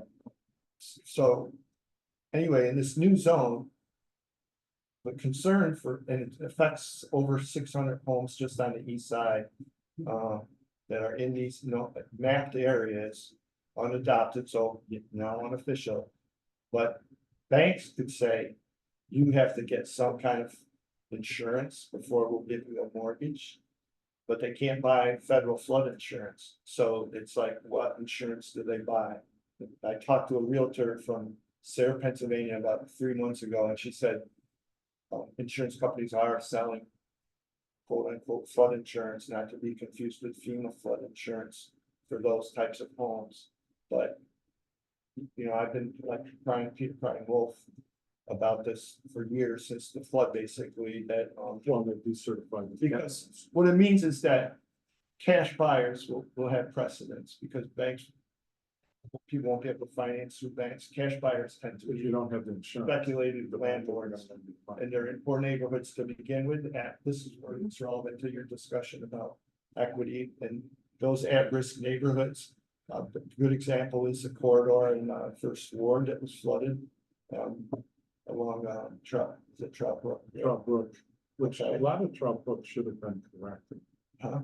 A lot of Trout Brook should have been corrected. Yeah, By the. but it's still in those zones, is what I'm saying. They upgraded the. Yeah. Stormwater pumping system. Yeah, and it's like, it's complicated because of the flood walls, because. You either have to recertify your flood walls. Or the federal government's gonna say, we recognize that the flood walls. Offer some level of protection, but it's an undefined level of protection, so we have an undefined, They don't have the same level of freeboard at the time. yeah. That they, so Because they're, of the higher floods. yeah, it's like, it's a shoe waiting to fall, and that, I didn't really see that in there either, no offense to you or anything, but.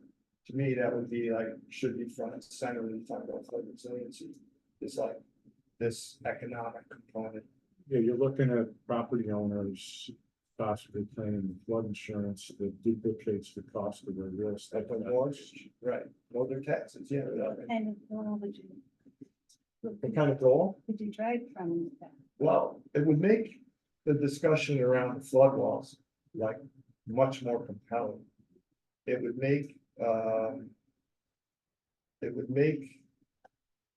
for an interesting conversation with the banking community, like, what is your crystal ball telling you? In terms of, you know, when I was in Visions a month ago talking to a bank manager about it. It's just like, Well, especially. I don't have any answers. I just know that they're really dangerous questions. They're really what. And they're not just being faced by us. That's what was interesting about talking to this realtor in Sarah. That people in Sarah, in the realty world, are like in the same bind. Everyone's in the same bind. It's a national issue, but no one's talking about it. We won that grant to, for Port Street. Yeah. Then the homeowners who agreed, they were gonna buy the properties and turn a lot of that into a, Flood drainage area? Yeah. Yeah, and one by one, the property was dropped out because they said they could sell it for more on their own. And so we were left with about 4 or 5 out of the original, what was it, 20? that's Yeah. what happened with Bob and Yeah. there too. Yeah. So that's another thing. Right. Again, When you're continuing privately owned properties, just not allowed to do. We need to put money into the flood walls I don't know what that would involve. Rebuilding them, building them higher, I mean, it's, Well, the Army Corps of Engineers is not in favor of that Right. higher, because you're They looking want at you to upstream and take that. downstream and their effects of more channelization. right, so- They did do a new study. Since I've retired. I found some new information from the Corps of Engineers, and it's you have to show cost effectiveness. And the cost benefit analysis for improving our flood walls and certifying them. They're gonna do it, they're not gonna do it. Anyways, I'm gonna make the recommendation. Oh, go ahead, Does Ashley. city participate in the CRS? No. So that could be a recommendation? Yes. Pursue I think It is- it is in there? It's in there. Good. And we You have. know what CRS is? Community rating system. So it's a FEMA program to basically lower your insurance rates. It's all these different actions that you have to do. And I believe is this the thing that we were talking about, where actually having an environmental commission counts towards points? Yes. Us existing. You exist, yeah. Our existence. We count? You all being here today at this meeting You- can help us work towards It's lowering a lot like Uh, the, rates for people. climate smart community, Yeah. you get a certain number of Yep. points for achieving certain actions. And I went over, and you can get credit for actions that have already been taken. Mhm. So I did a quick walkthrough through that right now, and then once you complete the study and you total your points and it's all been verified, it reduces the cost of flood insurance by a certain percentage, depending on how many points you get. So we're at right now, I'm trying to remember just a gross, overview, at one of the lowest categories. But it would still give like a 10% reduction in flood insurance. But that's without going through all of the data and doing a full review.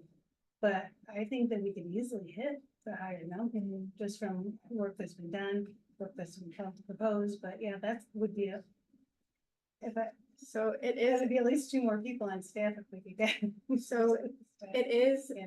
fundable through the Climate Smart Communities Okay. program. And I think the city of Binghamton could get an 80-20 match on it. They up the match for disadvantaged communities. Yeah, okay, And if you need any help with that application, I can. it's fun. I like, the climate smart community, so they make it so easy. Yeah. I love I'll this. recommend that we table the discussion. It's going to be almost 3:00. I'm sorry. And that we, But I move to refer to the committee. and then we will work on this on base camp, and then we will put together specific questions, and then we'll forward the specific questions. And I just want to remind everyone that city council voted for you all to make a report to city council on your findings relating to this report. And we will. So, yeah, so That would we, be- the date on that has long passed because our timetable shifted a lot, but, so I don't know what the reasonable Well, timeline is for. we are this. volunteers that work on our own timetable. Yeah. But we will, once we get our discussion going, and we will use base camp for that. And we will proceed with that. Is there anything on your slides that we didn't cover? No, this is just, oh, how do I advance?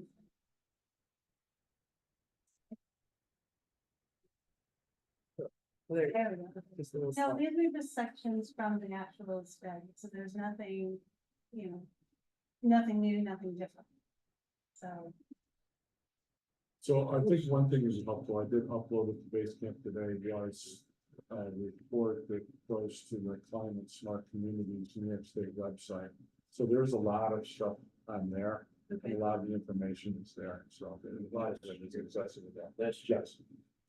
Now, I want to understand it, which is, are we able to make suggestions, because you said that they were already used up their 75,000, will they make changes or?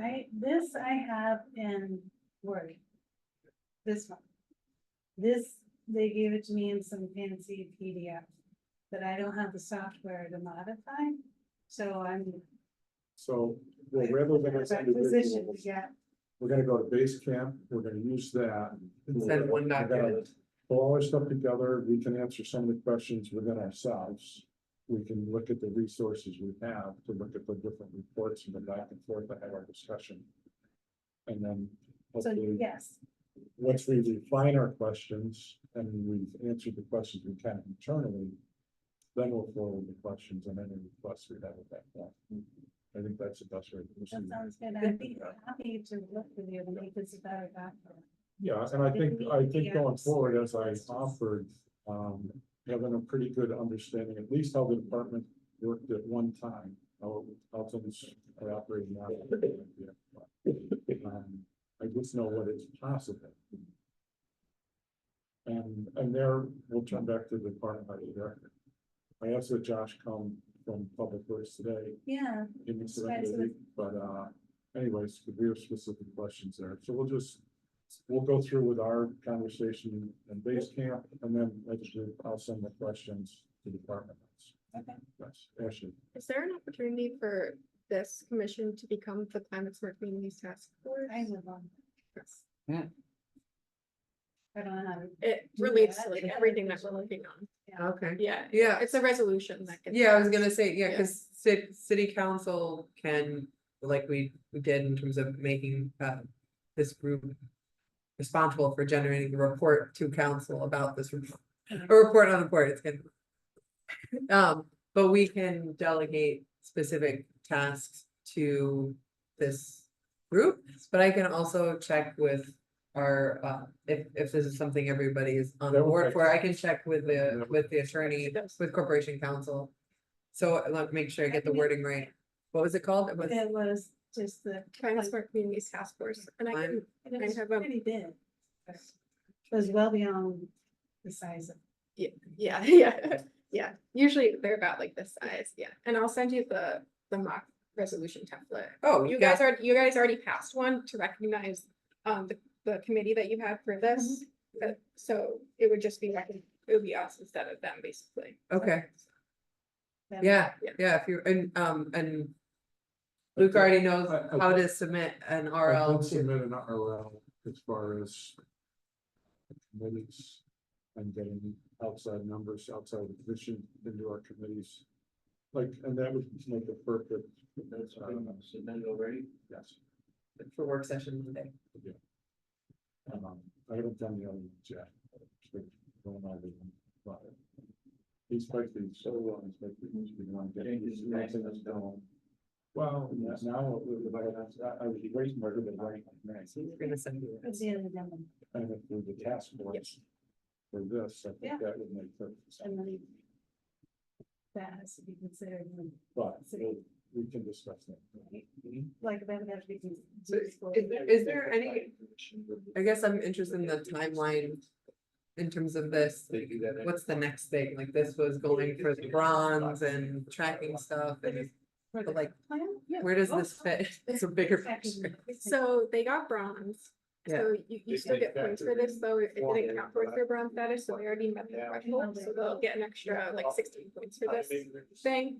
And they can use it to then go for silver. And I is don't know that if before that's we show? a target for the city, but also if we become the task force, then we can make it a target. They have to have 300 points to be silver. Yeah. You have the Yeah, info. and bronze was 120, so it's significantly more. Sometimes they don't. It would refer to the staff and most staff, and then it's formality, and a lot more tracking.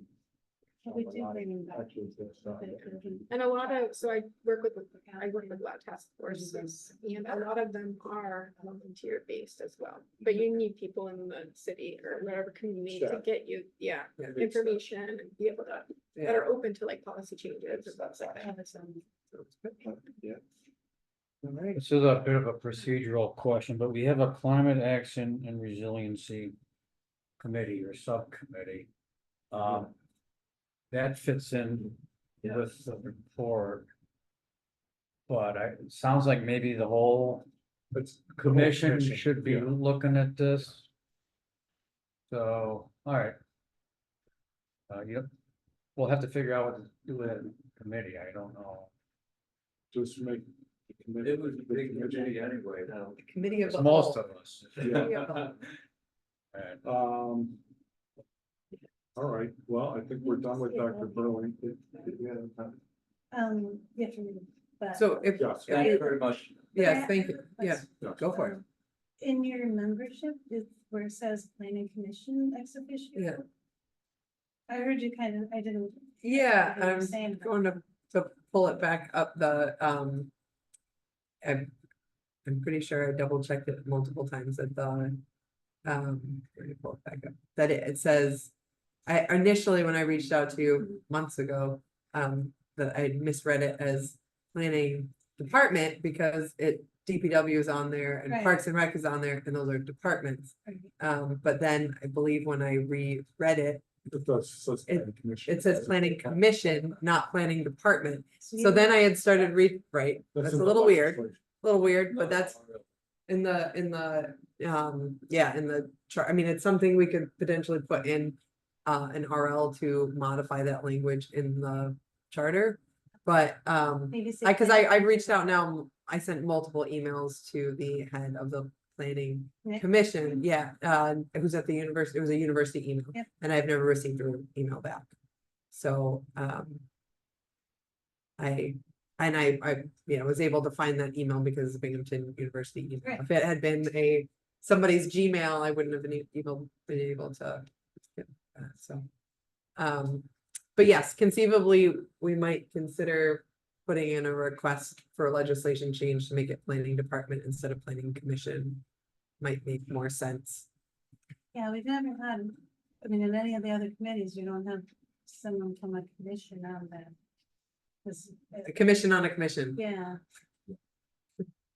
Hmm. But I could see that being a positive thing also. So maybe if it were to say planning commission or Yeah, department. And I didn't even know that this commission was on the books. Until you mentioned, I read it, I'm like, Thank you so much. what do you think about combining shade tree with this commission? As a subcommittee? I don't know, they seem happy doing their own thing. I don't know. Maybe it's a discussion for the future, but Okay. All right. they're always welcome to come present to us.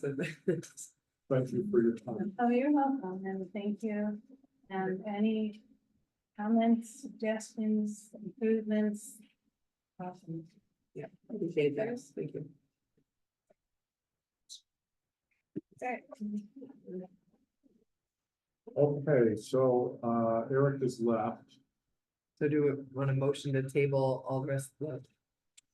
Can I wait till you guys leave? 'Cause I'm gonna- I'll just say I would just say the one thing on the committee reports as far as the bylaws, I did submit a request for legislation to be able to appoint members for committees. Committees or task force?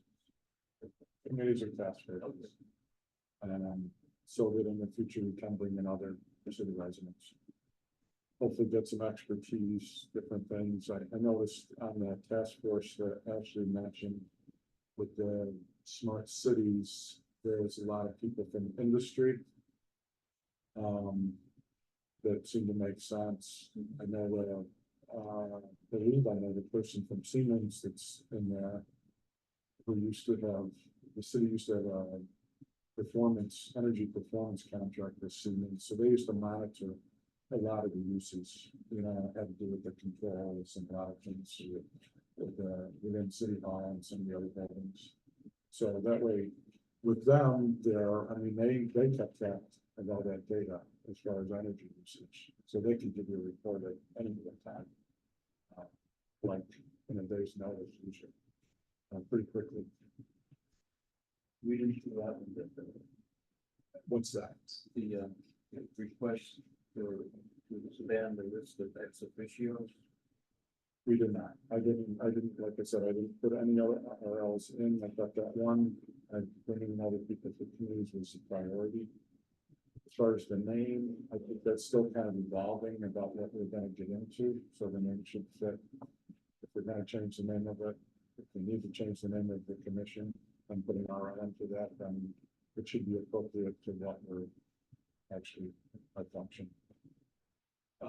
So I did not put the RL for that, and I didn't put the other two in. One was had to do with absenteeism, And city council, when they're, to me, that's more up to city council than us deciding what the city's absentee policies are. And last I heard, you think of doing something more for the. Yeah, Well, it's the same for any committees or commissions, and the badge is the same way. You know, what's the city policy? Just do the same across the board. So reinventing the wheel, find something. Try and take some of the politics out of things. so I have not submitted the cross-board one, for absenteeism. But it's on my to-do list, but I'm trying to do one RL at a time because anytime you submit something, Sure. it generates a lot of work and I can't. Well, it does. It Okay. does. I understand that. That's why I'm just doing it one at a time. Yeah. Because it's. The people in government that are busy are always busy, really busy. And the people that are trying to avoid being busy or are busy making sure that they don't do anything, they're always gonna be busy avoiding things. So it puts all the burden on the same people. So we try and relieve that where we can. We're not trying to create more work or generate more work for people, just maybe have some recommendations on different ways of doing things or possible ways of doing things. And it also may help city council when they got budget season coming up. If they see deficiencies in departments where they can use more help, less help, some areas, you know, they'll help them make decisions. So, I mean, generally always gets back to the money. Another issue with the bylaws is that we have now bylaws that we would be reimbursed for expenses related. And when I asked to have a copy of the report that we saw today, they said there was no funds to reimburse. So- Right, there's no place in the budget. Right. You know, that goes back to 1972 in the original legislation for the commission. Saying that at times there may be accrued reimbursements for things, but they would have to be requested upon from the city council, there would have to be a budget line. There's a whole process that none of those things are in place today for any of that. So it should, if it So wasn't we have clear to before. modify the bylaws to explain that, or? No, if it wasn't clear before, I'll make it clear right now that there are no funds, there is no reimbursement for anything that we do at this point in time. That doesn't mean there may be something in next year's budget that's up to city council. If we want to, as a commission, request something. Request a fund line for some type of expenditures for the commission. Then we could submit that. But I don't look at the commission as being something that's looking to generate an expense myself. At this time, I think we're going to do recommendations for volunteering thing. And that's just the way it is. Well, I mean, I would like to have a copy of the report from the earlier this year. I'd like to have a copy of the agenda for the meeting like we had at the first meeting, but that's disappeared also. Well, we're trying to do away with printing with paper. I think maybe this is an off. This Yeah. something to talk about after, because I wanna. Yeah. Either plow through these things or have a motion to table them.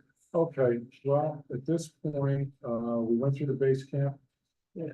Everybody satisfied with that? City badges update. I can, yeah, so I reached out about that because I wanna put it all into the RL. That makes things uniform across commissions, which would include people having equal access to city badges, because certain commissions have badges and some don't. I was told that they are reviewing the process, they being the mayor's office, police, and IT. I think those three departments together, but I was not given a timeline on this review process, but in the meantime, all badges are frozen. They're not issuing new badges to anyone. I will be following up with them, trying to get a timeline, Sure. and status, because again, I want to integrate it into the overall structure and the charter relating to boards and commissions, not the environmental section, but everybody, so that everyone gets equal treatment regardless of who appoints them. Okay, At this point in time, I'm gonna table any further discussion. Wait, I mean, you have a motion for that? Oh, we asked for a right, motion for right, that. right. Motion to table, Tom. You have There's a second. Second, Ashley. Thank you Okay. very much. All All in favor? right, Sorry about that. Jumping the gun. and then you're looking for a motion to adjourn? Motion to adjourn. Tom's motion to adjourn? Second. Ashley, second. Motion second or good second? You can split it, All right. whichever. All in favor? All in favor? Aye. Any opposed? I thought all you needed was a second for the jury.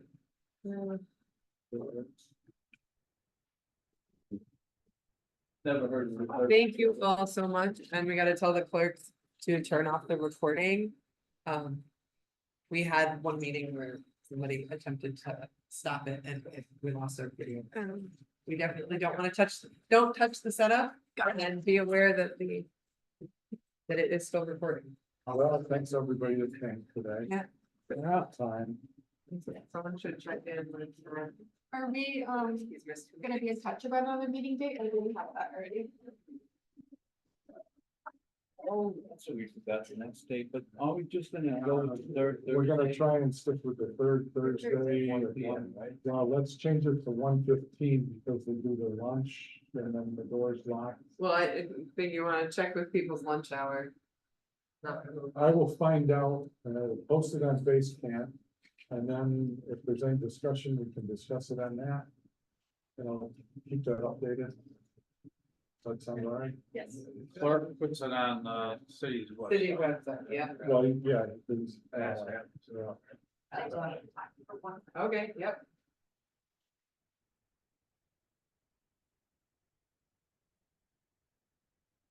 yeah.